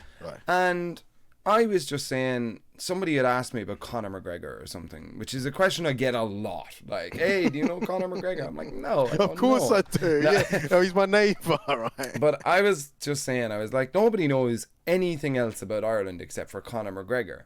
And Cherry Berry Mango said, oh yeah, but everybody knows Westlife. And I was like, wait a minute. I'm in Pakistan in a taxi with 2 Koreans, and he just mentioned Westlife. And I said, do you mean the Westlife that I know? And he was like, yeah. And then started singing a Westlife song to me. And Ulsan joined in. So I should have recorded this. 2 Koreans in a taxi in Pakistan singing Westlife to me. I was like, what the fuck is happening here? I actually think they were called West Side when they first came out, but they had to change it. Really? I don't know. I think so. I was a kid, like, you know. Right. Bewitched. Oh, you know Bewitched? Damn. Yeah, I'll show you mine if I show you yours. just let me get in. Yeah. I'll puff, I'll blow you. You will say, you won't say. There was an Irish dancing breakdown in that song. Do you remember that? And it was like, yeah, it's like, it's a life. So yeah, Boyzone. Of course. Westlife. Mm-hmm. Bewitched. Bewitched, surely. Well, what about like Thin Lizzy, like U2, Oh yeah, Hosier? Wait, listen, right, U2. So, notorious 2 guys keep beating up everyone in the town. Right, comes in the bar and he went, "Oh, U2." That's a terrible joke. That's a terrible joke. Crap. Wait, Bono, U2. I actually have a really funny story that happened 2 days ago. So one of my friends' family member is very well thought of in the Irish music industry. But so in U2, they have 2 guys. There's Bono, and the Edge is the guitar player, but he's called the Edge, right? And my buddy is crazy ADHD and has very little time for fame or people of famous origin or whatever, like, you know. And he met the Edge, and this man has sold platinum albums since he was a teenager, like, you know. And so he met him and he said, "Hi, my name is Vince." And he said, "Hi, my name is the Edge." And he went, "Fuck off, what's your real name?" And he was so caught off that he went, it's David, or whatever his name actually was. And he said to the Edge, he was like, "Now we can have a real conversation," and like just started chatting to him then about like whatever they were talking about. But I can relate. It's like, I don't like people. Everyone's player names all the time. It's the worst, man. It's the worst. Like, you're trying to have a level conversation with him. First thing, you got the spud shaking hand problem. I've been brought up proper. Listen, right, you shake a man's hand. You right? look in his eye, you shake his hand. Yep. You could judge a man by his handshake. Now, I've got a proper. We said this before, right? I am blessed with a very small hand. Right. Or girl hands. Right? You'd be beautiful at the piano. All right, that's it. I actually can play Sonic Starlight Zone on the piano. But I've got no piano skills whatsoever. The first bit of it, anyway. And I had to shake people's hands. I'd really spread my fingers like that and shake their hand. Because otherwise what happens is their hand's always bigger than mine. So it ends up, they kind of, this limp little handshake where my fingers get caught. But shake a guy by his hand.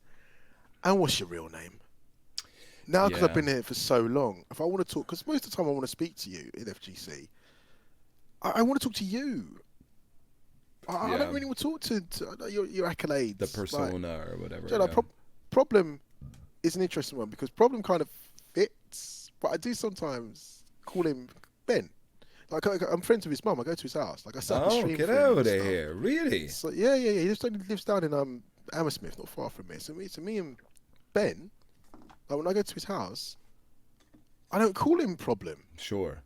And his mum don't call him Problem as well. But you know the weirdest one is, right? Ending Walker. I've met his mum as well, Jane, lovely woman, right? She really looks after her boy, supports what he does. you have to call him Hendon Walker. Get out. So Really? I call him Mama Walker because I know his real name. I'm not going to say his real name because it's not for me to say, right? But he's 17 in it, right? I think he's still got that whole, my player name is my armor. God, he's so young, man. Jesus. Yeah, I know, to be that good. I mean, I had a stupid bloody player name and I don't like it. And Affy keeps calling me. Yeah. So I've got twin, right? I've got twins. Billy and Jimmy Lee are the double dragon twins. And this weird thing happened where we're twins, they're twins. And we used to play double dragon. Fucking excellent double dragon, I tell you. But not double dragon 3 though. I got a bit weird double dragon 3 with their other bastard brother, Sonny. Who are you? Anyway. And then Street Fighter 2 came out and we picked Ryu and Ken who had dragon punches, right? Right. So people started calling us twins. People started calling us the Dragon Twins.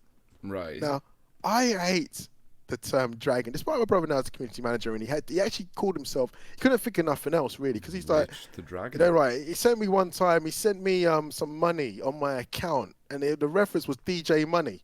And I used to work for a lot of clubs, and I thought, did the guy I work for send me money to pay a DJ? No, Richard goes, I sent you some money. The only interest was DJ Money, and I'm like, why did you call yourself DJ Money? He goes, because I'm rich. Because he's rich.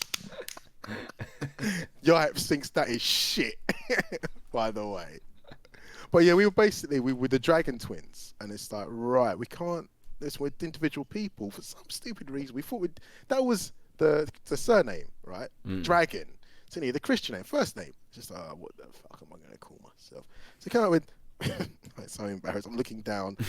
Show and Shin Dragon, right? And we were Show and Shin Dragon I was quite proud of it at the time, back in the 90s. A lot of people knew me, and then a friend of mine, Simeon, hope he's doing well. I'm not New Empire King. Kind of without him, I wouldn't be where I am. And another guy called Isaac Baptist, respect to you guys. And then one day, he always takes a piss, and he called me Sko Dragon and Shit Dragon.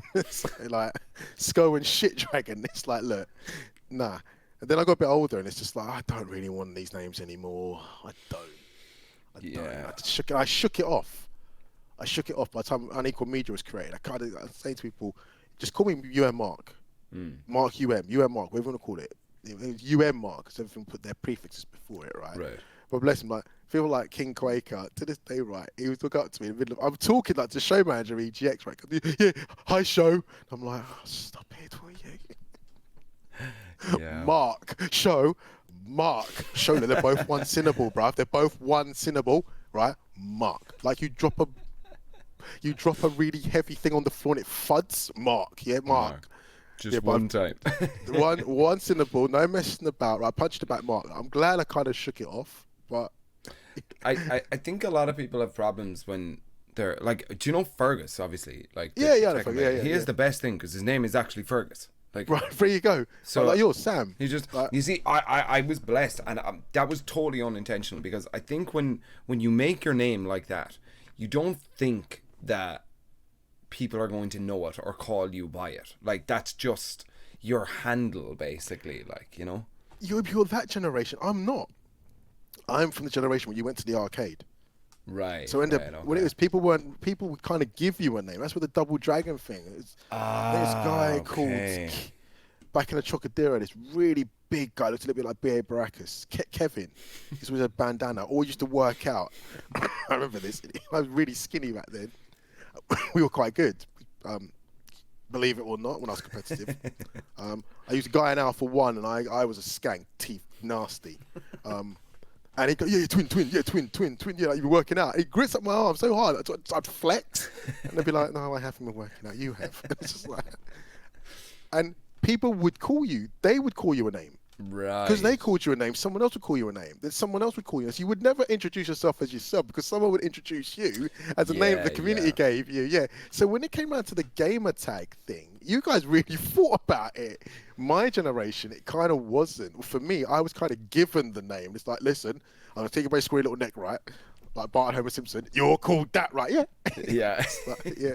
But you guys gave yourself them name. You see, that's the thing, man. And like some people, like, I mean, it definitely came from teenage narcissism that I was like, but I need my actual name and all. So I It's used narcissism all over. it's isn't it? totally. I mean, it has Yeah, of course it Sam is. right at the fucking start. Like, you know, Sam is me, and then Ding, or what it used to be, was Sam Gon Jin, which I thought was hilarious at the time. It's a Ding's better. Star Wars reference. I don't know if you get it, but Qui-Gon Jinn was. I hate to say, I'm the big. Don't hate me, people. I fucking hate Star Wars. Do you know what? It takes many colors to paint this beautiful picture of the world that we live I in. think if I watched the Star Wars today, I'd probably be different. Yeah. But I'm hard-headed, I'm stubborn, and I used to watch it back in the 80s. All the weird dun dun dun dun dun dun, dun Yeah. the funny transitions, and then when Jar Jar Binks and the long neck and Jabba the Hutt, Yeah. and what's the gorilla geezer? What's his name? Chewbacca. Han Solo's buddy. Chewbacca, yeah. Chewbacca. Like, and then when Han Solo got put in the metal, Carbonite. Yeah. Yep. There Or you go, whatever. right. I don't know. the best thing about it, I say to my daughter now, it's like, I am your father. That's the best thing about Star Wars. Ayla, I am your father. Yes, Mark, she knows, but she better. You know, that's the best thing about Star Wars to me. But carry on, my friend. Carry on. Yeah. I think that, like, I always talk with people that aren't in esports, and Right.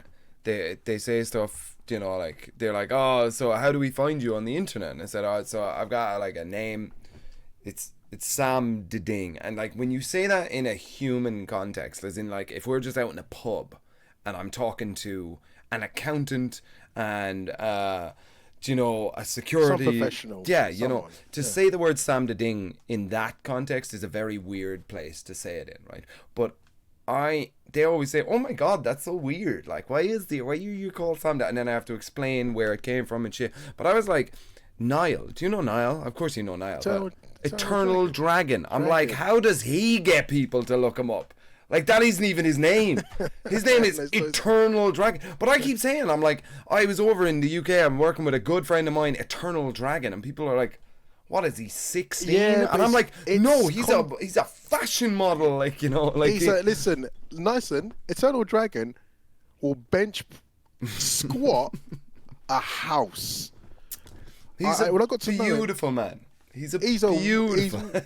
his energy, I love him, and he says it all the time. People think I'm the personal trainer. Look at me, and it's like, An Eternal Dragon, like, that's his name. But that only came from that area, or that era of Xbox Live, like, where you had to kind of choose your. I don't know where he came from or where that name came from, but it sounds like a, you know, Eternal Dragon. Yeah, it's got dragon in it. Yeah, So you know, why not like, you got like Eternal Dragon. It's like really sort of mystical and yeah. and important. And there's Sko Dragon. It's like, well, you're a fucking cake or something. So like, he's levels. It's like young dragon and old dragon. It's like when we chat. But yeah, these names. The thing is, you're Crazy. Like, but Sam the Ding is all right compared to some names. Definitely, man. And that's where my kind of thing of this was, because I gradually got started. This thing was a hobby. And I started talking to businesses, and I used to work with Jamar, rest in peace. And he, when we left what we were doing, we teamed up with him. His name was 0EX, and we were the Dragons. So we put first bit of his name, last bit of our name, EX Dragon. It's like, we got to put something behind it. So project EXDP. I got the piss taken out of me so much. Yeah. And then when I started going to businesses, I used to run a company in an office block. It's so cool. You're in your office and you give a number and it phones downstairs. And you get a professional female answering your phone. And it's just, she does it for the whole. That's what her job is. She answers all the phones, and then she goes, "Oh, so you want to talk to Mark?" Or blah blah blah. So the phone up is like, "Okay, yeah." So, that's a lie. Sorry, that's something else. It was emails or phone calls when I was talking to people. I built a relationship with Horry, and this person was, "Yeah, Mark from EX Dragon Project." They're like, "What? Who? Pardon?" And I'm like, "Oh my god, EXDP." And that sounds weird as well. So yeah, it depends, isn't it? In certain universes, it's totally cool. Absolutely, It's like nah. if we're all at a gaming If show, we was if we was at Evo, of course, just gone right. Of course, we'd be sitting there and we, do you know, like I would say like James Chen, like that's a terrible example, but like, you know, Spag is a perfect example. Yeah. Like, you know, like, oh, Spag is over there, like, you know, Spaghetti Rip, like, you know, and that's not Rip because Rip is Rip, but Rip is Rip, and he's not Rip. He's Spag. They look quite similar, like, you know. Yeah, and I mean, but then when you tell people.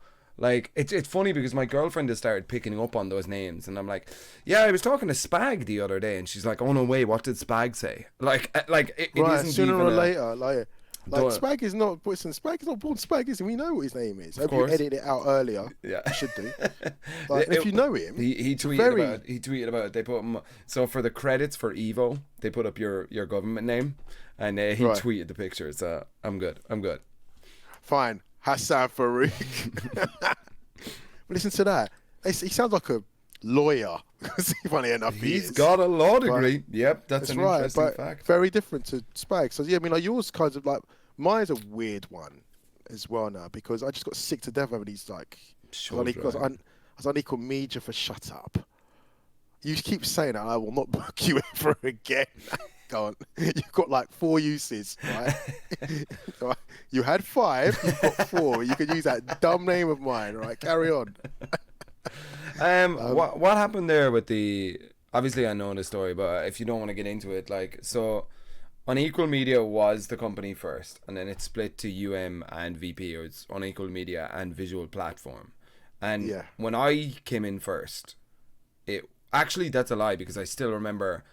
I did. It was the Celtic Throwdown, the very first one. Yes, both teams were there. Unequal Media was the stage that I was. You was working on, and we were the other side doing Capcom Pro Tour. Yeah. Do you want to talk about that, or? Long story short, to put this in the context of respect, is that I met Jamal at a time where I'd split from another organisation I was part of, and I was at a very low point where I was going to stop. And I met Jamal, and he was just this real kooky, funky guy. And it's like, and then we ended up. I think it's a friend of ours, James Brown. Yes, I know James Brown and Jackie Chan. Yes, I do. They're good people. Right. I think James Brown, Ryan Hart as well, Jamal guy, and he knew about. He was one of the first who knew about HDMI capturing on the day of composite video. On the what of video? Right, composite before HDMI. Do you remember in the mods? There's RGB, which is the red. There's video. Not S video. It's video. The yellow, red, and white. Yeah. On the PlayStation 3. Yeah. That's just video and just left and right audio. Okay. Basically, the red is the right. The red is the right. The white is the other one, the left or the black. Then they went to composite, which was then the blue, the green. RGB. Oh yeah. And so it was 5. It was RGB, white, red, and white again. So 5 cables. Okay. Which was a nightmare because if you wanted to send it to somewhere, you were splitting 5 inputs. And I was first started getting into this, and then there was something. Oh, there's this box. I forget what it's called. And it used to capture composite. And I'm one of the people that once you show it to me, I will go bonkers on connectivity. How do you split it? How far can you send it? How do you make it look neat? Right. That's the first thing. Because nothing worse when you've got events with white tablecloths and black cables, black spaghetti, or vice versa. Listen, I worked in gaming shows. There's something called invisible connectivity. They don't want to see your cables anyway. And then HDMI came along, which was just revolutionary. It's one cable. I'm like, anyway, Jamal was dabbling with that, and somehow we started to talk. And then somehow we ended up doing an event together, and he couldn't figure out the sound problem. And he's quite stubborn, quite hard-headed, right? And I'm telling him something. He's just like, dude, I can't get this to work. Do that. No, that's not going to work. Look, are you getting it to work? No. So what have you got to lose? Try it. He tried it, and it worked. He looked at me, and I looked at him. And I'm like, you all right? Then we started working together. Then we created EX Dragon Project, and it was a stupid name. Then one day in Yates's after an event, like loads of us were about, and it's just like, we need to change the name. And somehow I went through Thesaurus, and I came up with Unequaled. It's like, right, that's cool, because at the time I want to be like the best. You can't equal me. Very arrogant, very stupid, because there are people are better. But you got to believe in yourself, right? That's it. And then we had to put a word behind it. This was putting group, project. No, not that project again. Fuck that. Media. Bro, I can't edit video for shit back then. I'm a graphic designer. So then Unequal Media was created, and we did a lot. We managed to... Jamal had the money. Between myself, Richard, and Jamal, the trifecta worked of knowledge. Yeah. One didn't know, the other one kind of knew. And it worked. It worked for a while, but we started having differences personally, and we split in 2019.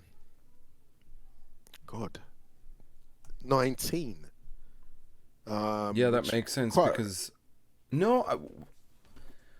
maybe the first Celtic Throwdown. I think it might have been 18 because the first Celtic Throwdown that I did, I think, was 18, and you guys were at separate ends of the hall. Right, it wasn't 2019, it was 2018, and it was something which I'm not proud of. What happened? If you know, you know. If you don't, but like, I take accountability. That relationship didn't work, and it was me and Jamar would bang heads. Just one of those things. So it kind of got to a point where his relationship's getting a little bit toxic. It used to really affect Richard a lot of the time because we wouldn't really speak to each other. I would speak through Richard, and it used to get Richard really stressed out. And it got to the point where it got so not awful that we just had to go our separate ways horribly, like the worst way. I'm not happy with how it ended at all, and I'm not proud of how it ended. If you know, you know, and if you don't know, you don't need to know.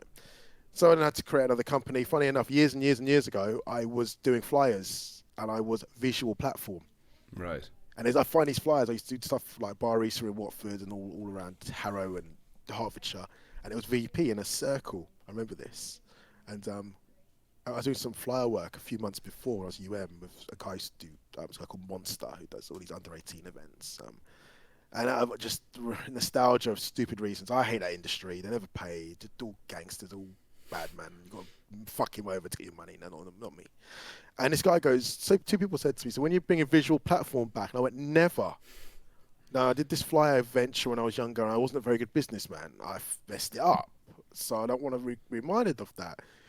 When we split from UM, it's like, we had to create another company. It's like, what are we going to call it? What are we going to call it? And it's just like, visual platform. It was already there. Yeah. So it came back. And then basically, long story short, was I had a certain amount of work, and UM had a certain amount of work. And I didn't want them. I wanted them to succeed. And Umar, Sadiq, Ali, a few other guys basically joined UM and helped them carry on. But tragically, a few years ago, Jamal got very ill and he passed away at 32. God. And so, you know, everyone, if you don't know me, if you've never heard me say this before, you know something, we didn't get on. But he had a heart of gold. He just always wanted to help. He was very misunderstood. I think he found frustration because he didn't know really how to relate to people outside of his kind of circle. And he was very misunderstood. And he got very frustrated with it. He came across quite angry in his presence, but I think he just had a lot of demons that he was dealing with. And he was always unwell. He used to have like yellow eyes, bit of jaundice, and he used to have sickle cell. I remember at events one time, his ankle swelled up like 6 or 7 times, like a balloon. Get out. And this was a Capcom Pro. This was a Capcom Pro Tour premiere. Damn. And he had all the knowledge of the cameras, the connectivity, and the capture cards. And then there's a few other guys around. One time he had to basically go to hospital like the night of the biggest day. Shit. The night before the biggest day, and it's like, fuck. Yeah, he had a lot of health issues, and unfortunately, I hope now that he's cracking joke with the man up there instead, and taking all that knowledge and being that whiz kid he was, and just impressing people with his knowledge up there. But yeah, and then UM is still here. Yep. They're still doing stuff. They're still working hard, man. They did Golden Letters, which was brilliant a little while ago. They're doing their things. They're looking to get into sim racing as well. I heard they're kind of They're halfway through a deal now for doing the sim racing league or whatever in Europe and that sort of stuff. That's good. Like, That's good. That's good. yeah, they're working really really hard, and it's basically it's the same. It's Ali, it's Sadiq, it's Umar and stuff. Umar. Like, and Yeah, they're proper grinding, man. They were offered. I don't know if I can. We might edit this out, but they were offered the production contract for Comic-Con Africa. So I was on in Johannesburg or something, and I only found out about it because they were looking at me to do hosting for it, and I was like, "Damn, dudes, where did you even start that like discussion?" One step at a time, my friend, until everyone agrees in the room. Here's the thing: it's like kudos to them. It's like I don't know where. Funny enough, I hire them because if there was one EGX before you worked on it. And I had, this is one bit crap with money myself. I didn't care. I had opportunities. I blew the budget. And I flew in Flo, who used to run... I know Flo. I know Flo very well. He used to run Mix Up. He's now esports manager for Badam Jet, who runs Head Stomper. Yeah. Aggie, who's my guy. Aggie. And I think myself. And I remember this. I brought him in. I said, you've got 4 setups. You got an hour. You got 2 hours to run a 16-man group, just over and over and over. Right, every 2 hours, we'll take 2 out of each group. Did it 4 times. There you go. Each tournament done. Look, 128 people split into 4. Right. Stick them into groups. Stick them into that group with 4 setups. The maths make sense. Right. You just duplicate it. Bam. And as I said to them, he's just like $600, $800 ever made. They said, like, where am I going with this? But you were saying like about the EGX before. Oh yeah, and there's a photograph as we all finished, and you see who's in that photograph. James Banks is in it. Damn. Jamar's sister's in it. Jamar's in it. Jet's in it. Flo's in it. W's in it. Who's that? The guy that now runs the mix-up, Tristan. Oh yes, he's in it. You should see that there is my brother's in it. I am in it. Ali's in it, Sadiq's in it, royalty, and it's weird because like... you look in there and you could see that was the team that, arguably, I've got better people skills. So it was all of us, but it was me who did the fucking jibber jabbers. I talk a lot in it. So I brought this team together. Hence my term. I built it because it was like superheroes. I had the best TOs. Yep. And arguably like some of the best broadcasters. With us, and we were one big team. This was before the arguments happened and the disagreement. So it's weird. Like we all talk now. I still talk. Sadiq's helping me on versus fighting, for instance. So was working with me. Like I said, it's weird, isn't it? Like we're not really competition, are we? We all kind of learn together. We've branched off a little bit, but when it comes to if I got to do something really big, who are you gonna call? That's Unequal media. So and the thing is, if Jamal was still alive. I said to him, come on, man, let's just put our personal feelings behind us because there's not enough people with this knowledge that can do this. So I was going to say, I can't handle all this work. If you want, let's try work together. But I never got the fucking opportunity, man. And I regret that. I do. I think everybody around that scene knew that because I know that, and I've heard that from a lot of people that there was a lot of people saying that it was only a matter of time before and VP basically just became one organization. Even if it was 2 departments of the same organization, it would have ended up like basically the way it is now. That maybe it's not the same organization, but it almost feels like you guys have such close connections or whatever that you run it and that sort of stuff. And I think Jamar probably knew that, like, you know. I don't think it's worth beating yourself up about shit you might have said to him sometime or whatever. You know? I said a lot of shit. I could be a right dickhead. We absolutely all can, and I think, you know, holding on to that guilt is not good for your own shit. Like, you know? I don't really hold it because the reason why I got away was so we could all get on better as well, because it was very toxic. Yeah. And not cool. And it began to show on event day as well. Oh, really? Yeah. Once it affects the work, that's when shit needs to change. And it started to affect the work more and more and more. Yeah. And it's like, see, I'm not even looking at the camera at the moment. I'm looking now. I was reminiscing here. It was not a situation you don't really want to be in, because it was sometimes it was just forgivable. I mean, listen, anyone that's on a live event, like, I apologize to anyone that I've been weird, rude, short, or just damn snappy to on event day, because it's stressful. There's so many factors you just can only plan for, and guess what? You've got this amount of factors which could go wrong, right? And this happens. You just don't think about these. As somebody who's worked with you on the same events, I have no idea of the shit that can go wrong. Like, you know, like we've sat together like in the production room, and then you just look at your phone and say, I have to sort this shit out now, and like just get up and leave for 2 hours, and like, look, you shit gets... sit there and you for weeks, days, months, you think about this. And it's simple as pick up this and plug it into that. You have to sometimes pick up all the converters. You have to simulate a situation. Like, for instance, you do the test, I don't know, SDI cable test of 5 meters, and it works. And then you realise when you get to the venue, it's 15 meters, and it's a 3G signal, and it falls out, and it's a 6, but it's a 6. It needs a 6G cable. You've got 3G cable, and the signal falls out halfway down the room, and it's like. And I can imagine to the event organizer, it's just like, you're supposed to be the production company with all the fucking answers. And it's like, I have. But I am not sitting 20 meters from you when I did this test. So there's trust me, there is a multitude of things that could just put your stress level like through the roof. And there's been many times where I've done an event, I've actually gone back on the first day. I don't want to do the second day. Damn. I've sat in the room and I've had to really and you have to get up early as well, which I hate. I'm not a morning person.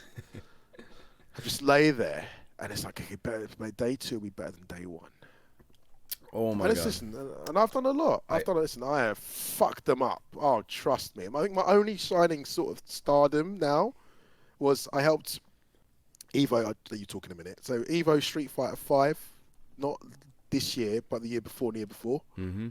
The first year, before COVID. Yes, we started late, because Mike and Richard always do start late. we've got around that now. Well, we did Street Fighter 5.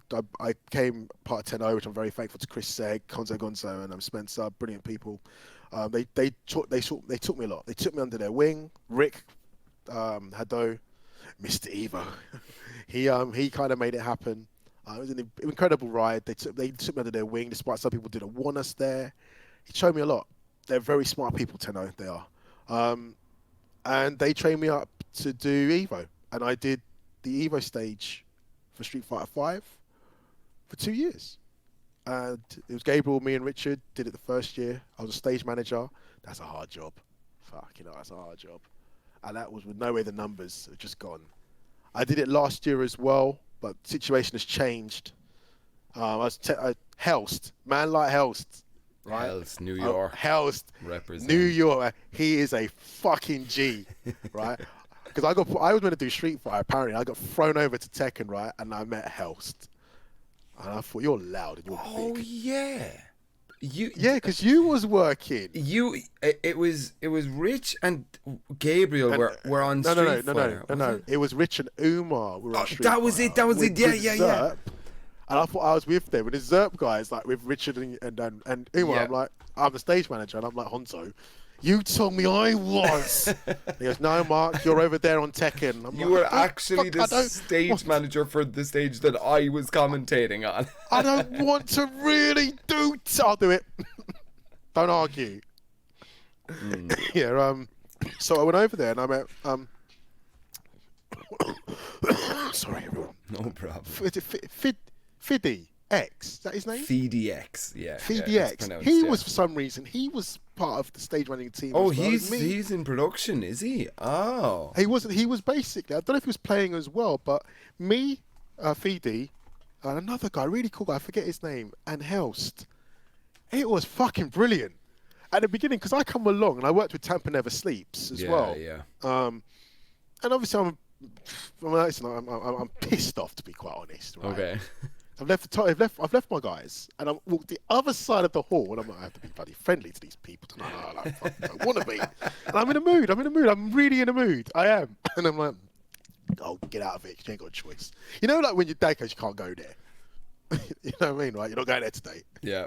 You're going there. You're not allowed McDonald's. We have burgers. So at yeah, home. it's like, you're having Wimpy. You're having Wimpy. I'm over there. I'm like, snap out of it, man. Snap out of it. So I was a bit grumpy with production a bit more. Then I kind of snapped out of it. Then I met Helston then, man.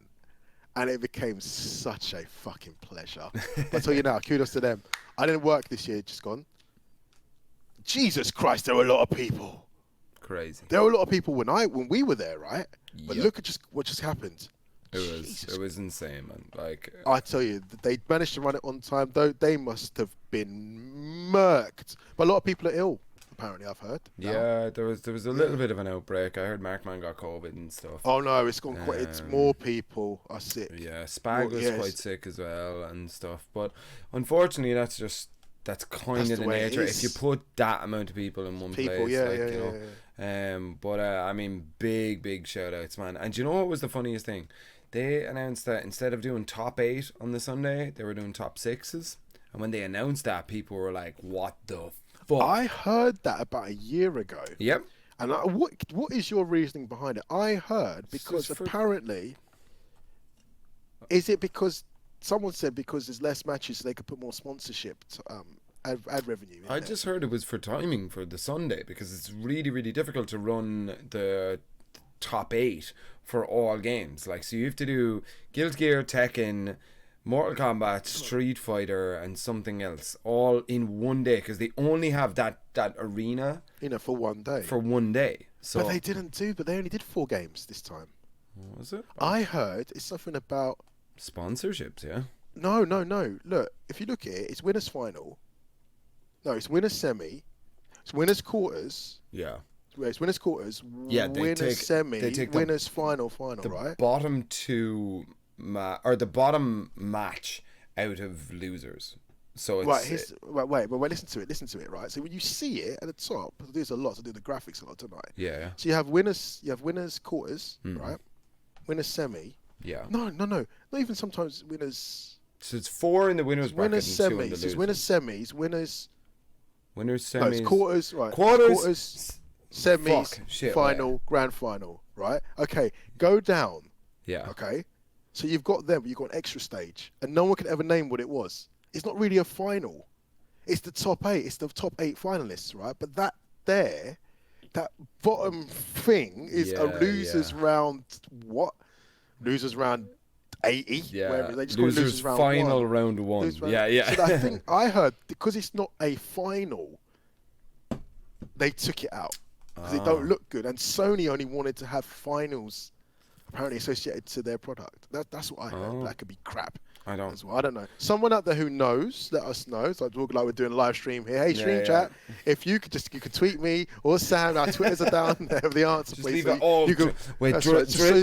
Drift gives there. out to me always about that. I never acknowledge this. Can everybody just leave a comment underneath this video here and let us know why you think Evo is top 6 now? You know. Yeah, I'm very bad at that. No, from what I heard, it was just timing things. But then again, yeah, they're only doing 4 games. But then again, it was always kind of 4 games, was it? Like any of the Skullgirls, any of the fucking... No, think about it. A lot of them, Dragon Ball got run to the end. A lot of the games, the only games which were, from what I remember from last year, and I didn't come down to the arena either. NK11 was there. Street Fighter 5. Then there was Guilty Gear, Tekken 7 and Guilty Gear Strive. Was that it? Yeah, I think it's 4 games. Yeah, that's it. So they did 4 games last year, 8 to top 8 to grand finals. They did 4 games this year. Top 6 to grand finals. Who knows, eh? I don't know. I don't know. Yeah. Listen, they do it, they done it, and it was epic. Angry Bird, my guy. Won my tournament a couple times. Got wedge. Got good. Very good. Very good. All right, as a production manager, we're gonna take a quick break in a couple of minutes, but I gotta give you a final question before we take a break.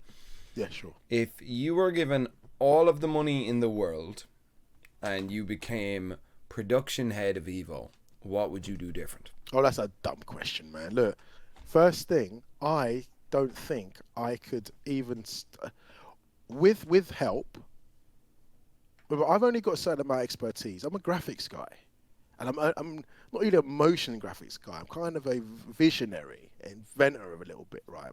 So I don't really think I can answer that because the people, the Caddens and everybody, Rick, Markman, Seg, everyone, Tenno, they're doing it. And look at nothing in our stratosphere of FGC is near it in what the community side of it. Of course, you've got the Gamers 8s and the Wii plays and that stuff. Oof. But this side of it, where it's this is the ultimate grassroots pinnacle, right? So I couldn't really say. Now, if you gave me that kind of money, what would I do with it myself? That's an interesting question. Do you want to hear it? Yeah, of course. I built a 20-year sustainable Super League, comparable on some of the business model, a little bit like UFC, with teams and mentors that sponsorships can buy in. I want to get on networks like DAZN. Sky. This is a fucking fantastic point. I am going to take a short break because I desperately need a bathroom break, but I am coming back because I think what you're talking about there is franchising a league like that will last. Like, and I'm done. I have gotten into trouble for even thinking about that fucking idea. But hold on, give me 2 minutes and I'll be back. No worries. Yeah, you fucking touched on such an interesting point here because I have been chastised for this, like, that I was like, about, you just touched on like leagues, like you call it a super league, that like in... Yeah, I mean, the full ins and outs of it, I haven't divulged that deep into it systematically, but just based on existing sports models that are out there, and there are a multitude. It's funny, isn't it? For instance, deviating a little bit, only fighting games uses double elimination. Really? To my knowledge, I'm just looking at sports from a quite shallow point of view, right? What uses double elimination? I honestly don't know enough about sports to weigh. And I'm not a big sports person. I'm not. I mean, I'm getting into Formula One recently. Funny enough, I hate to say it, boxing, because people like Jake Paul. I hate to say it. Hey, that's for another day. That's for another day. It's part two. That's right. So sorry. Back to what you were saying. I think that, so stuff like the Overwatch League, and you know, any of the league based, I know Street Fighter League definitely attempted this sort of thing of like the pros obviously of a franchise league is, for people like me, it's a salaried gig. Like, you are guaranteed your slot every week, like basically like a job, right? That now you're showing up to work on Monday to Wednesday and broadcast is Friday or whatever, right? And that for me seems great because obviously I can pay my rent and I don't really need to worry about much else. As far as kind of the players, it's a lot easier to get sponsorship because you're sponsoring a almost guaranteed like broadcast segment if Nike want to come down and sponsor whoever, Kbis, right? Kbis is playing in the league, right? So now Kbis is sponsored by Nike or whatever, and every week he gets a slot. He plays against the same people. Now obviously there are big cons to that league. If it's a franchise league, you might do a knockout stage, but it's only on the bottom 4 players, right? And there's an under league to that, and people compete, and the top 4 of that league get jumped up into the main league, let's call it the Tekken League, and then there's the Understudies League or whatever, right? So the top four of the Understudies League swap with the bottom four of the Tekken League every season, right? So you want that position in the top 16, say. It's funny. There's Luke Thompson, a project manager at EGX, and he does a lot. He does PAX East and PAX West, and he does esports activations with, and he kind of puts a good name to it, Almost Pro. Now it sounds stupid at the beginning, but it's true though, because these players aren't pro. You can't call them amateur, can you? Or Nope. mini. So they've come up with this name, Almost Pro, and he does these Almost Pro events, leagues, tournaments, exhibitions. And in America, it seems the business is different. The sector's different. They seem to throw, AT&T will throw 250,000 at this, and Verizon will throw money at these, like, because obviously I like doing stuff in a gaming show, if you like it or not. And he does these things where then you find these players that kind of border into a pro league. But PlayStation were doing it, weren't they? Which it all came to fruition with Evo. If you watch a lot of the adverts, Yeah. they did those PlayStation tournaments over and over and over, and I didn't really get them at all. Yeah. And then it came to a head. PlayStation's Evo. You just got through it was a different route there. So there's always this thing here. Now maybe what I'm saying isn't original. Maybe what I'm saying has been tried to be done to death. And maybe it's just financially non-sustainable. But as well, apparently, I heard this, and this is me talking objective. So please do not take this offensively or personally. Is it the Right to Survive? That F1 series on Netflix. I don't Have know. you ever seen it? No. It's basically it's all about the drivers and their lifestyles, and it's a Netflix. And they've done the first series didn't really touch on the big teams like Mercedes, Red Bull, the big the Lewis Hamiltons and those. They're not really in it. Not really. They're in the second season where all the big names jumped on it because the first one was such a success, right? But someone said to me, it's really difficult to make that kind of show because you do have FGC, but the reality is like these are super rich, super testosterone filled racing car drivers that are best. They're the best of the best. They're arrogant. They're good looking. They basically go around, fuck each other's girls, get drunk, drive fast cars. There's narratives, there's stories. Right? Yeah. It's a real spectacle.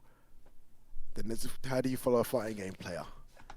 And he's in his sort of time. Nowadays, like the arcades when I used to, they're in their bedroom. And they're just kind of grinding. The narrative's relatively interesting at the beginning, but really everybody kind of does the same thing. They grind online and they get together. This is me, obviously, just generalizing here. Sure. And it's difficult to kind of monetize that outside of the actual competitive activity, which all these other sports, I think there's a big sector, is a big part of that. So the Super League, which I want to do, at first I thought we would touch on that, and someone kind of smacked me on the head and said, well, why do you think no one does it? Like Gfinity kind of did it a little bit with the Elite Series, and that was really good. A little bit. I know, I'm sort of Daddy's story, Jester and Joker's story, comps, Yeah. But there's a lot of flavour in the London FGC. There is, and I'm not saying that this or that, but that flavour doesn't exist everywhere. Because I'm from that, I kind of get sucked in thinking that everybody's like that and everybody's different. So I don't know if you can really do my idea as commercially, because if you used to get it to things like The Zone, they want the full story. Look, KSI, classic example.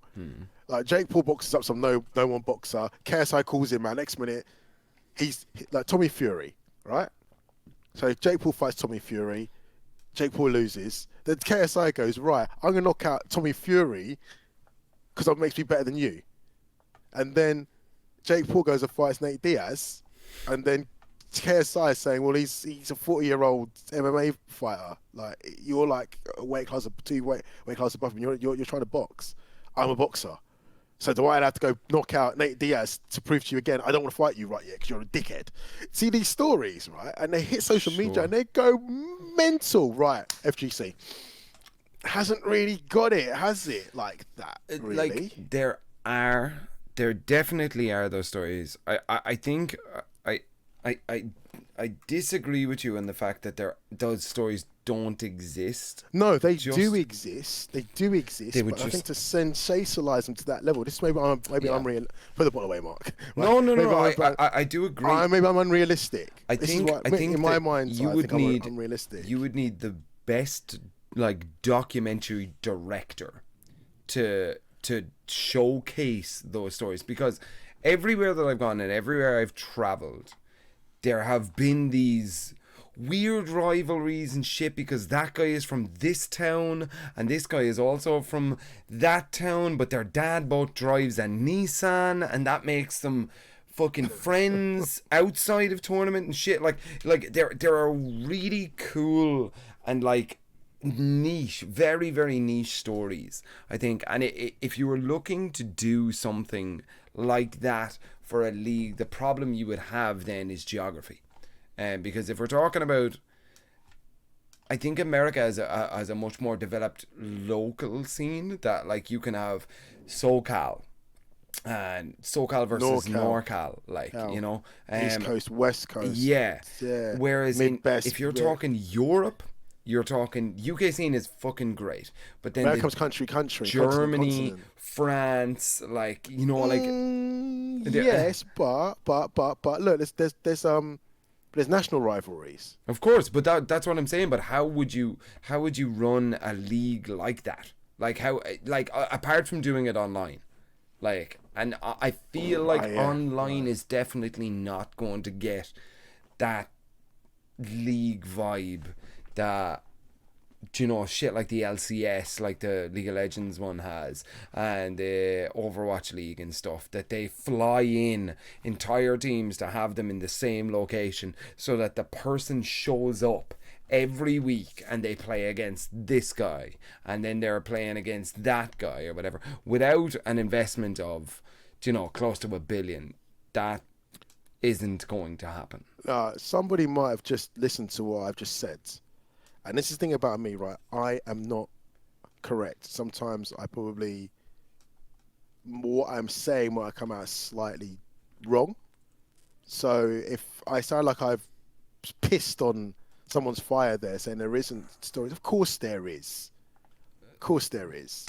I think it's the thing of how to get those stories out and show them to people who don't understand. And that's the context, you know. Unless you can, if you build it enough. I think as well that look what Street Fighter 6 has done. Someone said this to me, right? When Street Fighter does well, they all do well. So you're looking now at the foundation of everything doing goddamn well. Because look what Street Fighter 6 did. Yeah. Alone. The next one along. Tekken. That's my boy. The next one along. In the middle of that. Next one along. Mortal Kombat. Yep. Right? Yep. That's coming out next month, man. Yeah, then, you know, Mortal Kombat is Mortal Kombat, right?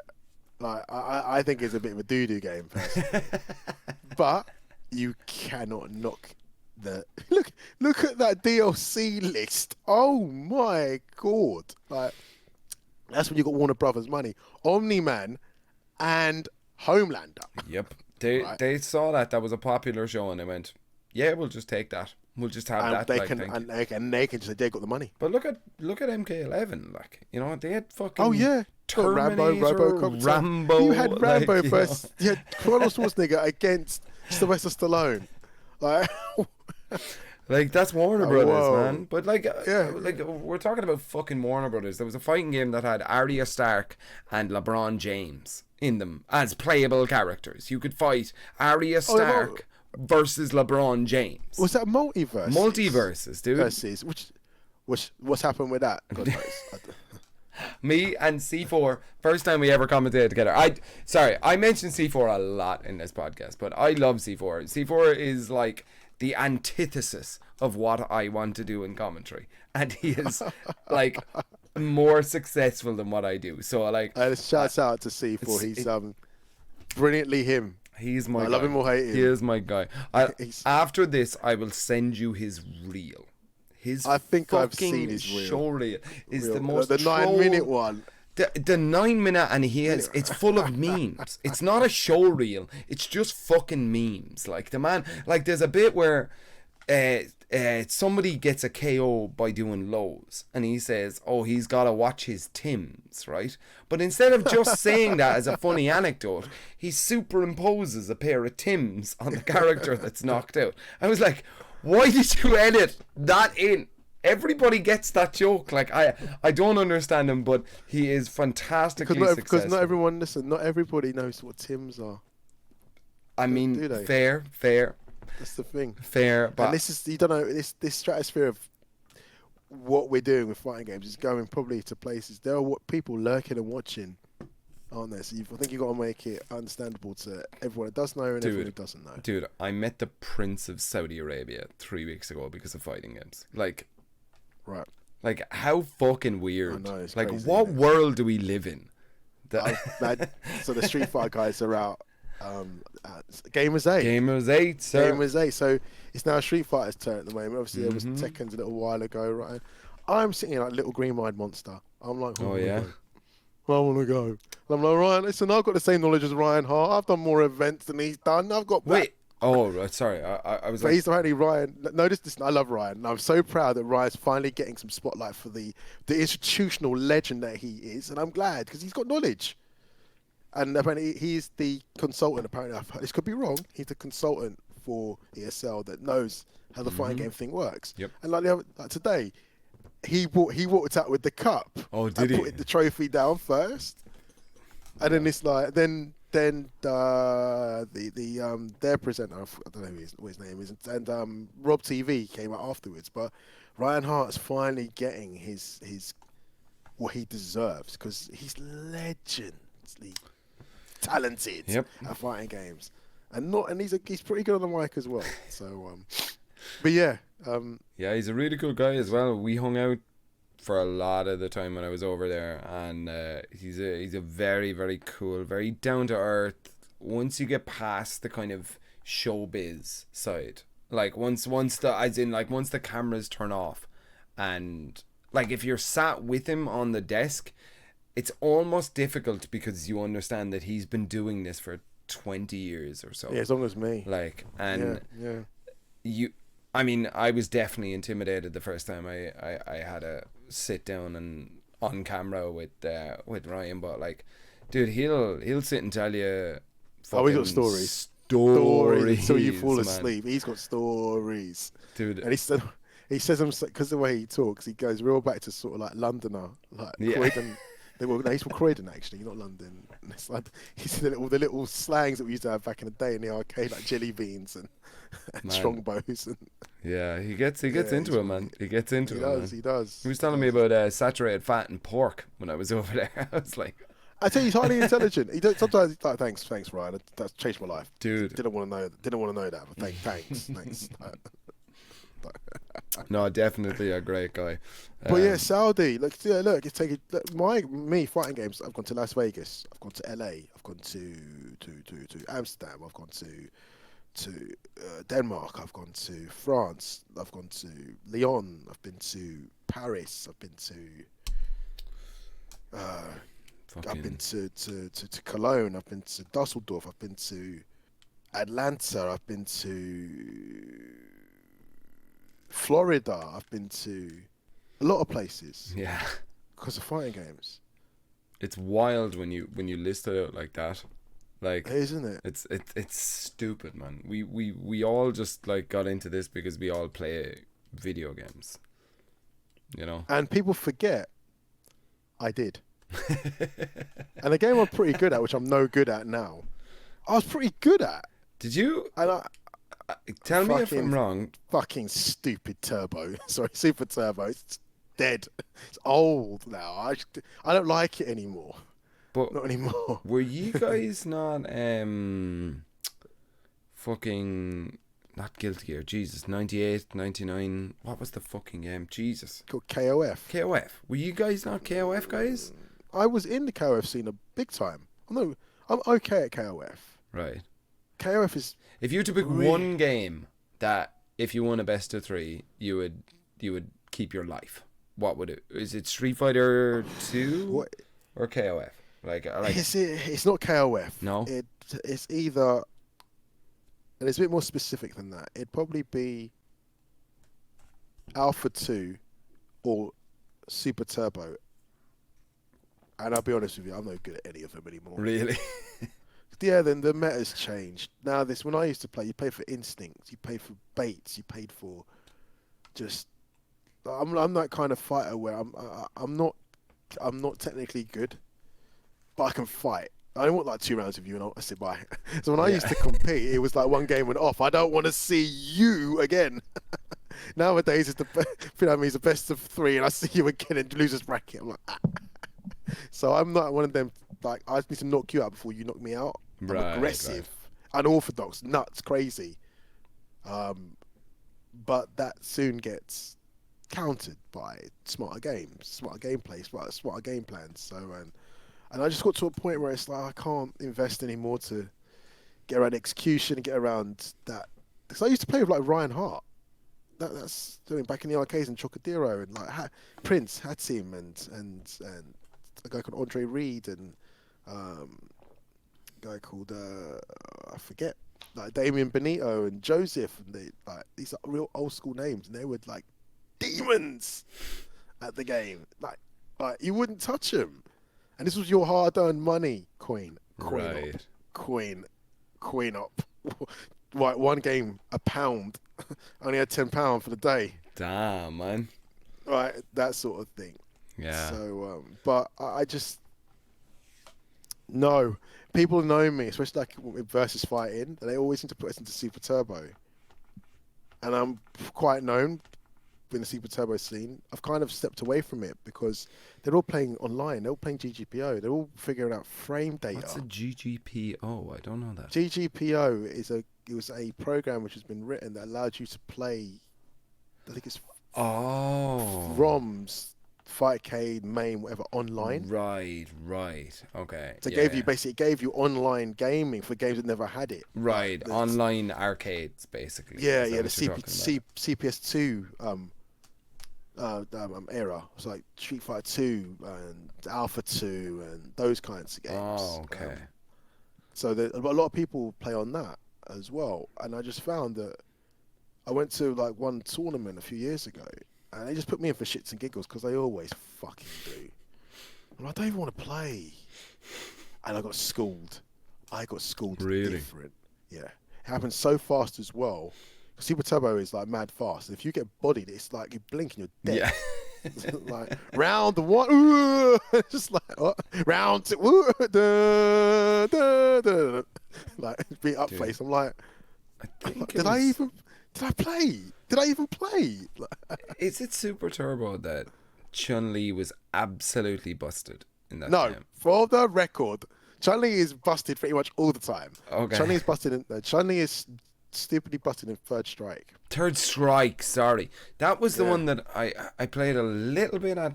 It was in the mix-up. That Really? I just like sat down in one of these cabs because they have a really, really cool like arcade area. Oh yeah, the arcade area in the mix-up, like, and I was sitting there and I played maybe like an hour of Third Strike, and I was like, I played that weird-looking guy with the cape and shit. I can't remember his name. What, with the hat? He's a fucking weird-looking guy. He's not human proportions. I can't remember. Necro. He's like silver. No, he wasn't silver. He was like yellow, I think. Oro. 1R. Oro, maybe? He's yellow. Oro, maybe, but the guy. He's a weird looking guy. It was probably my bad eyesight or whatever. Right. But I'm gonna get in trouble for this. There's a lot of weird looking characters in Third Strike. Sure, fair. But again, that's what I think. don't bury me. Look, my Twitter's down there somewhere. All my thoughts are my own and shit. Like, my thoughts. My mouth is my own. My brain is my own, and my words are my own. All right, so don't. No, but I was playing against a guy who was I can't even remember. It was a French guy, and he was playing Chun-Li, and he would tell me shit about, like, as he was playing, he would just be like calling over. He was like, You You're doing that actually wrong. can't press buttons after right. that string. Now the And I problem was with like- the problem with Third Strike is this, right? It's funny you stepped on this. Everyone goes, Street Fighter 3 is the best game, right? It can't come done for us since before 6 or before 4, right? Okay. What's it called? Tell me what it's called. Third I'm not trying to strike. trip you up. To say it again. Third strike. Say the first word. Third. What does that mean? The There's a second and a first, right? fair. Now, Street Fighter, the new generations, didn't go down well. Street Fighter 3. The new generations. Is that? That's what it was called. It was called the New Generations. And when they were apparently developing it, they didn't even have Ryu and Ken in it at the beginning. What? They wanted they wanted it to basically they wanted the protagonist to be Alex, Hulk Hogan, basically. Okay. And it did. They ended up putting Ryu and Ken in it in the end. You're To not kind even of keep sure some those, sort of man. correlate. This is something which I know. I didn't know that then. It's something I've been watched. Like, I think his name's Top Hat Man or something, and he does these really anorak like breakdowns of so many things. Like goes into the lore, the history. Sick. I do recommend you watch it if you've got some real anorak time on your hands. Your girlfriend might think you're weird. Anyway, his First Strike wasn't popular at all. Then they did. Then because Hulk Hogan's already in it, Alex. They then did Second Impact Giant Attack. And have you seen that image? Second is that- Impact Giant Attack. Giant Attack. I've never even heard of that. Right. So you get some history here. And then, have you ever seen that picture of Hulk Hogan, Andre the Giant, and they're like chest to chest? Yeah. Yeah. If you look at Second Impact, when Alex faces, they introduced Hugo. Yeah. That looks from Final Fight. It was Andre the Giant. No Andre, and if way. you see, he's based on Andre the Giant. So it's Hulk Hogan, Andre the Giant. So trying to venture into this wrestling world with Street Fighter, it didn't really quite work. So they had to kind of drag it back to. This is what I've watched. Like, it could be wrong. It could be wrong. So don't quote me on this. But it kind of makes logical sense. They had to basically put Andre the Giant in there as well. And they put in other characters, and that's where EX moves came from. Was Street Fighter Third Strike? No, they actually came from Really? Darkstalkers. They came from Darkstalkers actually. Then Second Impact Giant Attack was good. It wasn't called Second Impact Giant Attack. It was just basically, or I think in Japan it was called Double Impact. Or Yes. Double Impact sounds a little bit more familiar. Right, I think that's right. Anyway, that was better. They said it was more like the Super Turbo of Street Fighter 3. And then they did Third Strike. And Third Strike at first wasn't liked. Really? 7 years later, it was loved. Or something like 5 years it took for people to really understand the meta of parrying and how deep this game is. Me, I never fucking liked it. Because I like zoning. I like positioning. So I'll fireball you in the neutral to make you jump. Once you're in the air, I got the anti-airs. Yeah. Dragon Punch. You can parry my Dragon Punch. Yeah. I mean, So I'm like, right, I don't like this. Like, I get it. It's deep. It's brilliant. It gives you more options. Gives you more mind games. So if I throw a fireball and you jump, and I know you're going to parry my Dragon Punch, right? I don't Dragon Punch. yeah. It's where meta starts to happen. But you know I'm not going to Dragon Punch. So you thoughts on jump thoughts, attack. Yeah. So you have to jump low, but I know you don't have to jump low. So I then oh fuck it. It gets, see what I mean? It gets, that's what people liked though. I didn't. I'm a bit more sort of like, look, I'm gonna trap you in a corner. You just can't get out. Like sweep fireball. Yes, I said it. Everybody. Sweep fireball is the most broken, brilliant thing. The crouch and hard kicks with Ryu and Ken. You can't cancel them. You could then. See this really fast move. That one you sweep, and the thing is, sweeps are really highly punishable because they swing around, right? Yeah. But you would basically do the sweep to there, and you cancel it into a fireball and push you, Akuma business, push you so far away you can't deal with it. Ridiculous. You can't touch it, right? But you get spoiled by power, and like when they took it out by Third Strike, and they've never put it back in. Evan on the call, you just put Sweet Fireball back in, please. Yeah, I only recently got into Street Fighter. It was I picked up 6, like, and I was just like, all right, I'm gonna play it. Like, dude, Ken is my guy right there, man. Like, Oh, you know, listen, Ken is the top best. Ken's the best character. He's the best character again.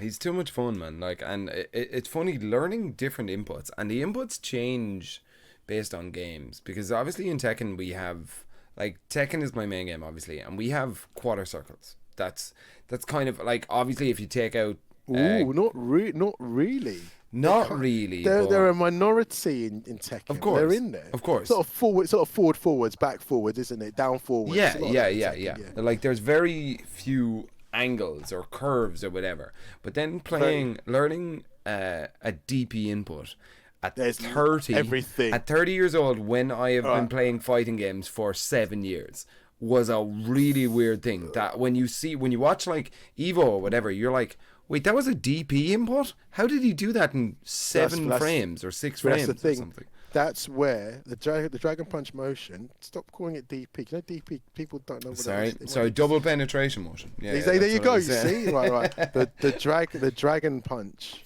the Yeah. Z motion, the walk forward fireball motion. Right. That's one of them things where you've got to take it from your subconscious thinking to your conscious thinking to your subconscious thinking, right? And you're going through that journey right now where you've got to really think about the input to do it. Me, I don't. My hands and my brain just go do it. Like, you jump, I can just. That's why for me it's it's been the same since I learned, like, back in the 90s. So for you to learn, and I tell you now, they're easier than ever. Next time you play Street Fighter, see if it still works. Hold it down forward, right, and just roll it to forward. Hold down forward and then just roll it to forward. Roll it to forward. In Street Fighter 5, that worked. Oh, that's supposed to change the game. I think it's still in there because people, when you go to do the Z motion, right? Yeah. It's happening a lot in Street Fighter 5. It somehow, for me, a super comes out. I don't know fucking how. It's like I don't know, like it stores the inputs weird, like it reads them twice. Because obviously a super is it's that move twice. But for the life of me, I'm just doing tap, tap, tap, tap, fucking Dragon Punch. And the man's doing a full fucking bloody front. I'm like, I didn't want to use my meter. So I learned, basically, you just hold it down forward and push it to forward. And it worked. I'm telling you. Because Matt Edwards, community manager from Capcom, right, he doesn't like doing tap, tap, tap into DP motion. Okay. Yes, I said DP. And I've seen him. He plays with Balrog Boxer, and it's just like he does the free taps. There's a kick, tap, tap, and he would basically cancel it too late. It's not a combo, and I'm like, Matt, just hold it down forward and push it forward. I won't listen. But Matt, just hold it down forward because you're doing down anyway, right? Okay. You're doing down as you do the taps, right? So kick, punch, just push it forward and press punch, and it will Dragon Punch. The game reads down forward as 2 separate inputs. Then is what you're saying. That down forward. Sorry, I'm getting FG nerd now on right. this. I'm not sure why, but try it. Everybody, I could be wrong. if you still got that abomination Street Fighter 5, which ain't that bad, but if you still got Street Fighter 5 on your system, right, and you don't know this, pick a Dragon Punch character, hold it down forward and press forward, roll it to forward and press the button. Watch your DP come out. Is it in 6? I ain't played it enough to know. I might, after this, go for. I'm about to. I'm literally. I've already planned it. I was like, I can hit into practice mode in Street Fighter 6 and see what's going on. Yeah, but I've been having fun with Street Fighter, and I never did before. I think when I got into Tekken, and then somebody said, let's play Street Fighter and see how you do. It was maybe 4 years into Street Fighter. So when I went to go look at videos, it wasn't people discovering, it was people optimizing. Oh, and yeah. Like, so people would say, oh, in That's gotta this be optimal. combo, That's not optimal. Yeah, in this combo, you should do this instead of that. Like, which is... Look, like, let's take 5, for instance. I know it's a yesterday. That's what I'm talking about. Right? Yeah, in 5. And Ken in 5, right? If you come where you just... Ken looked busted in 5. He's more busted. No, he's not. He's more busted in 6. No, I think the way he looked was shit in 5. Subjective. Like, he's actually, I think he's quite ugly in 6. I think. I'd take the ugly Ken in 6 rather than the cartoon, like Disney Sunday afternoon fucking Ken. All right, I mean, at least they got rid of Ryu's big feet because he's got damn big feet. Damn big feet, I tell you. Hulk feat. Anyway, yeah. Ken. In 5, Yeah. the best combo was one of the best combos was basically down medium punch or cross up, down medium punch, target combo, hard tatsu. Because one, it was the maximum screen carry, the maximum stun, and the maximum damage, I think, or one of them. So what are you trying to achieve? You're trying to take them to the corner. You're trying to take as much damage and trying to build as much stun. Yeah. So if they, like me, I wake up and I dragon punch and you bait it, guess what you do to me again? You do crouch and medium punch, target combo, hard tattoo. I'm stunned in the corner. I can't take your next combo, I'll die. Or I'll be near dead. So my problem with Street Fighter is that happens. This is optimal. Then I did a few variations in there where combos were near it for just visual stimuli, just make it look a bit different. 6 seems to not have that. 6 seems to be incredibly creative. Yeah, I give that, but is that only because it's a new game and that people haven't worked out the... No. The drive system makes it incredibly unique. That I think there is. Obviously, there's always the most optimum thing to do, but I think there's more variation. Right. But then again, if you see Luke, I've just seen the Luke players just do like crouching medium punch, drive rush. They do hard kick, drive rush, hard punch, hard kick, drive rush. Perfect. Level 3. I've seen that a lot. So yeah, I mean, but I think that was I could be wrong there. Something like that. So I don't know. It depends what you want. But sometimes maybe put that weak combo in there to make it look different, to be a bit more flamboyant, to make it look interesting. Yeah. If you want, but if you want to win, but isn't that the same with everything? It's a really interesting thing because, okay, so we're fighting game players. So when we see combos, even for a game that you don't play, so say it's whatever, Skullgirls, right? That when you see a combo, you can break it down into its parts or whatever. Like, you know, okay, that was the launcher, it looked like an uppercut or whatever, I'm just going to call that a DP or whatever. Then it goes into what looked like a standing medium, 2 standing mediums or whatever, into an EX, fucking whatever. Do you know, you have that thing, right? There was this argument that I saw about Tekken 8 that was really, really interesting, that combos should be shorter. Combos should always just be like 3-4 hits. Like that. You've your launcher, you've your whatever your screw attack is, or your bound attack, or whatever they use for Tekken. And if you want to extend it, you burn your meter, and then you get a 4th hit or whatever, plus your ender, right? So you do launch, you do screw, you do smash, and then your ender, right?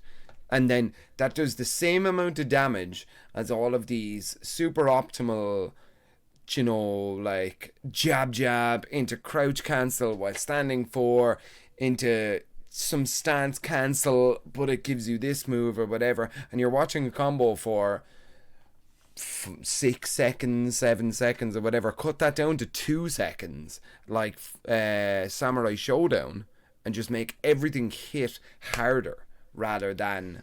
Oh, you've hit Samurai Showdown. The problem with Samurai Showdown, to cut you, is that I think Samurai Showdown had to kind of stay true to its essence. Have you ever played the old Samurai Showdowns on Neo Geo? No, Right, they don't. Okay. You can kill someone in 2 hits. And they're the dumbest 2 hits. You know what the 2 hits are? Jumping hard slash, crouching hard slash. Okay. At certain times, because you got like rage. Or the game would have just random damage. And I remember this countless times. You throw a fireball, get a lucky jump in it. You just saw it slow down a lot, and it go red, right? And it just go slash Ippon, and that'd be it. Like, what the fuck? It's just like the red's still going down, by the way, as well on the energy bar. So I think Samurai Showdown, when they brought it back, this version of it, I think they had to kind of respect, because every game's kind of respectful from its origin, isn't it? So Showdown was not about combos at all. Showdown was basically kind of just sword play. Yeah, it was footsies. Stick. You know. It was in it. I think back then, because it was so different, it was kind of like, I liked Samurai Showdown for quite a long time. It was a dumb damage dumb damage. Dude, do He's able it. Do a top 8 in 40 minutes, man. Like, you I'll know. tell you now, less from I used to play with Honzo, and you Okay. basically do Sonic Boom back forward, and the Grim Dim. I don't know what he really says. Where he sort of punches the ground, and this weird projectile sort of bounces like a snake. Yeah. Right? Then you could run after it, right? And then you could basically, if you do deep Dragon Punch motion with punch, it's a grab. Yeah. What? So you basically It was a grab. It was a grab. So you would do fireballs. So far, run after it, right? Then as soon as the fireball hit, right, you're right next to the grab, and you jump up in the air, and then you do this like sort of ninja, the typical ninja jump up in the air, smack you on the ground move, right? And I don't know if they couldn't really get away from the essence of what it was. So I think in this day and age, they kind of put combos in it, but they kind of haven't. There's not really combos in Samurai Showdown, and I think it gets a bit boring. I think people like to see cancels. They like to see special moves. Is that just fighting game fans? Like, because we need to think now that fighting games are becoming part of entertainment now, with shit like Evo and Gamers 8 and that sort of stuff. Do we need to now make a focus towards the esports consumer who is coming from League of Legends or Rocket League or Call of Duty? Like, the problem with them guys is what's in their heads in the first place. What attracts people to fighting games? To fighting games, I think it's competition, 1v1 competition. But no. Forget that. What makes you look at a fighting game, right? It's the grandeur of what they're doing. And when the move zooms right up to the person's face, it's like, you're mine. And there's some crazy uppercut. Then they throw their sword up after them, right? They run up in the air and chop them in half. Fair. Right? It's anime. It's that anime spectacle. Yeah. You call it anime. Like, I'm like Logan, don't like anime. Yeah. So I remember this years and years and years ago, and I'm going on again, I'm sorry. When Street Fighter 3 was coming out, the scene was a very different place, right? It was the arcade sector, right? Yeah. So I don't know about you, but when I was growing up, right, all of a sudden this epidemic of these black stand-up cabinets appeared everywhere. I'm talking chip shops, news agents, foyers of cinemas, foyers of restaurants, foyers of everywhere, right? Cab ranks. All it was is they worked out there was an arcade industry, and these games, Street Fighter 2, Final Fight, But Street Fighter 2 was one of the real changing points, right? It was so damn popular. These PCBs are manufactured in America or Japan or somewhere, right? So they get imported. So a company would basically import them and build cabinets for you to play in, coin-operated cabinets. Right. There's a company called Electrocoin down in Stonebridge Park that way, A406. And because I was such a geekazoid in the arcade, I lived in there from like 13 to about 26. I was there every Saturday, as everyone knew me. And I ended up being a twin. I got into this whole designing, because I used to design. I used to carry my portfolio around with me, and then I got asked to do all of the tickets. I met this guy called Isaac, who was running tournaments of King of Fighters 95. And he goes, look, do you want to do the design work, the tickets and the posters for King of Fighters? And I'm like, oh yeah, please. Now, of course, back then, I thought I would made it. Reality is, SNK got a load of stuff for free out of a student who went to his college and printed all the stuff on their college library printer on Saturdays and got in a whole heap of trouble for it. Anyway, where am I? This happens. Arcades, Third Strike. I said cabinets. What it was is that we got friendly with this company called Electrocoin. This guy called John. I think his name was Starigaz or something. I could be wrong. This old like Greek guy. Not old, but at my age now, right? And he's come to the arcade. He basically was the distributor to all of the London arcades. Right. A company called Electrocoin. So he'd have all his arcades in Casino Arcade. He'd have it in Trocadero. He'd have it in Las Vegas, which is an arcade in Wardour Street. Not. Right, you're not talking about Las Vegas. No. Las Vegas. No. We're talking Central. We're still there. Shouts out to. So I think it's still there. Anyway. He one day, Street Fighter 2 was out, or Street Fighter Alpha was out, and he'd come in and he's like his weird sort of celebrity because he's like the distributor. Right. He's like, right. Young man, I just forgive my accent. Young men, listen. I've seen Street Fighter 3, and when you do a move, it zooms up to the graphics. You see them really big. No, you're sitting there like, No. This guy don't know fucking shit. The truth is, he wasn't lying. Go look at Third Strike. Third Strike was the first game that when it did a super, it zoomed in. No, it was pixelated like fuck, but it zoomed in. Right. So, and I got crazy stories like that. And that was where I realised that Capcom figured this out, right? It was about the spectacle. It was about these big moves. There were like the normal moves, then there were the special moves, and then the super duper moves, the superstar moves, the big moves. And to this day right now, right, most people that don't really understand fighting games, what they remember? The super moves. Yep, the fucking uppercut on fire. Like that's like something that people fire know. From my hands. Do you know exactly? Like, you know, but that sort of fucking that Chun-Li fucking fast kick, man. Like these moves, all of these moves, like are like and especially the cinematic thing. Street Fighter 6 did this fucking great. That when you get hit with a fucking cinematic, if that's the first time you saw that, that's the coolest shit you've seen. Whether you're into fighting games or not into fighting games, you know. And look, it even crossed over into the game that you love. Do you remember when Rage Arts? I remember Rage Arts were not in Tekken. This was the game that Rage Arts came into Tekken. Seven. Like the game that we're playing right now. They weren't in 6. They weren't in 6. Rage was in 6. Rage was in 6, but all it does was it increased your damage. Right, but Rage Arts, Rage Drive, any of these things, they took that directly from Street Fighter as Super Fighter or as supers or fucking cancels or whatever the Rage Drives are in Street Fighter, V triggers or critical arts. Yeah. Supers, Matthew Cooper's. But like, I mean, it just adds to the spectacle. It's cool. You know, and that's exactly what I'm getting at, isn't it?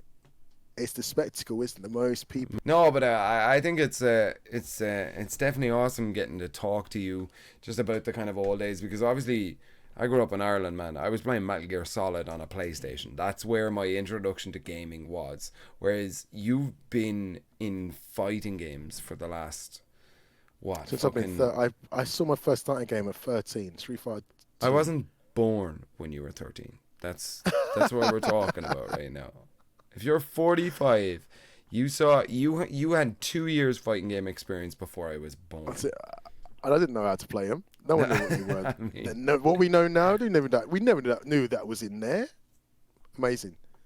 It's such a wild experience. But look, I mean, we're here now and we're traveling around the world. We get to see amazing places and talk to awesome people and shit. That's right. You know. And look, I wouldn't have a friend like you in my life if it wasn't for fighting games. It's great. And that's for a lot of people that I know. So, well, long live FGC. That's it. Maybe let's try for the FGE part of it first. But no, I'm gonna cut it down. Listen, I want this whole fighting game esports entertainment, right? Fighting game entertainment, right? I will make it a thing. I will. And I will not piss off FGC while I'm doing it, all right? I won't. We can coexist. Fighting game entertainment is coming, all right? It's going to come strong, everybody. All right, ladies and gentlemen. All right. Give a big shout out to Marco. Follow him on Twitter. If you ever need any info about European fighting game tournaments, DM him on Twitter. He probably won't reply to you. But no, I ain't that bad. I got more time on my hands right now. Becoming a dad has made me realise, listen, you just got to be a bit more patient in life. Damn, man, we were supposed to talk about you becoming a father in the middle of this shit. I had so many talking points that we just didn't touch on. Sorry, it's about part 2. All I can say is this, right, people? If you have a child, be prepared that it takes over. Damn. So get your shit in check, because it's very difficult to juggle. So all the dads out there who are at FGC and doing it, in our hearts, you know the struggle. But it's the most beautiful thing in the world. It is. So, well, there we go. What a happy note to end it on. Listen, Mark, thank you so much for coming in and having a chat and having a drink with me. Thank you. I do appreciate it. And we'll talk soon, my friend. Take care. Bye-bye.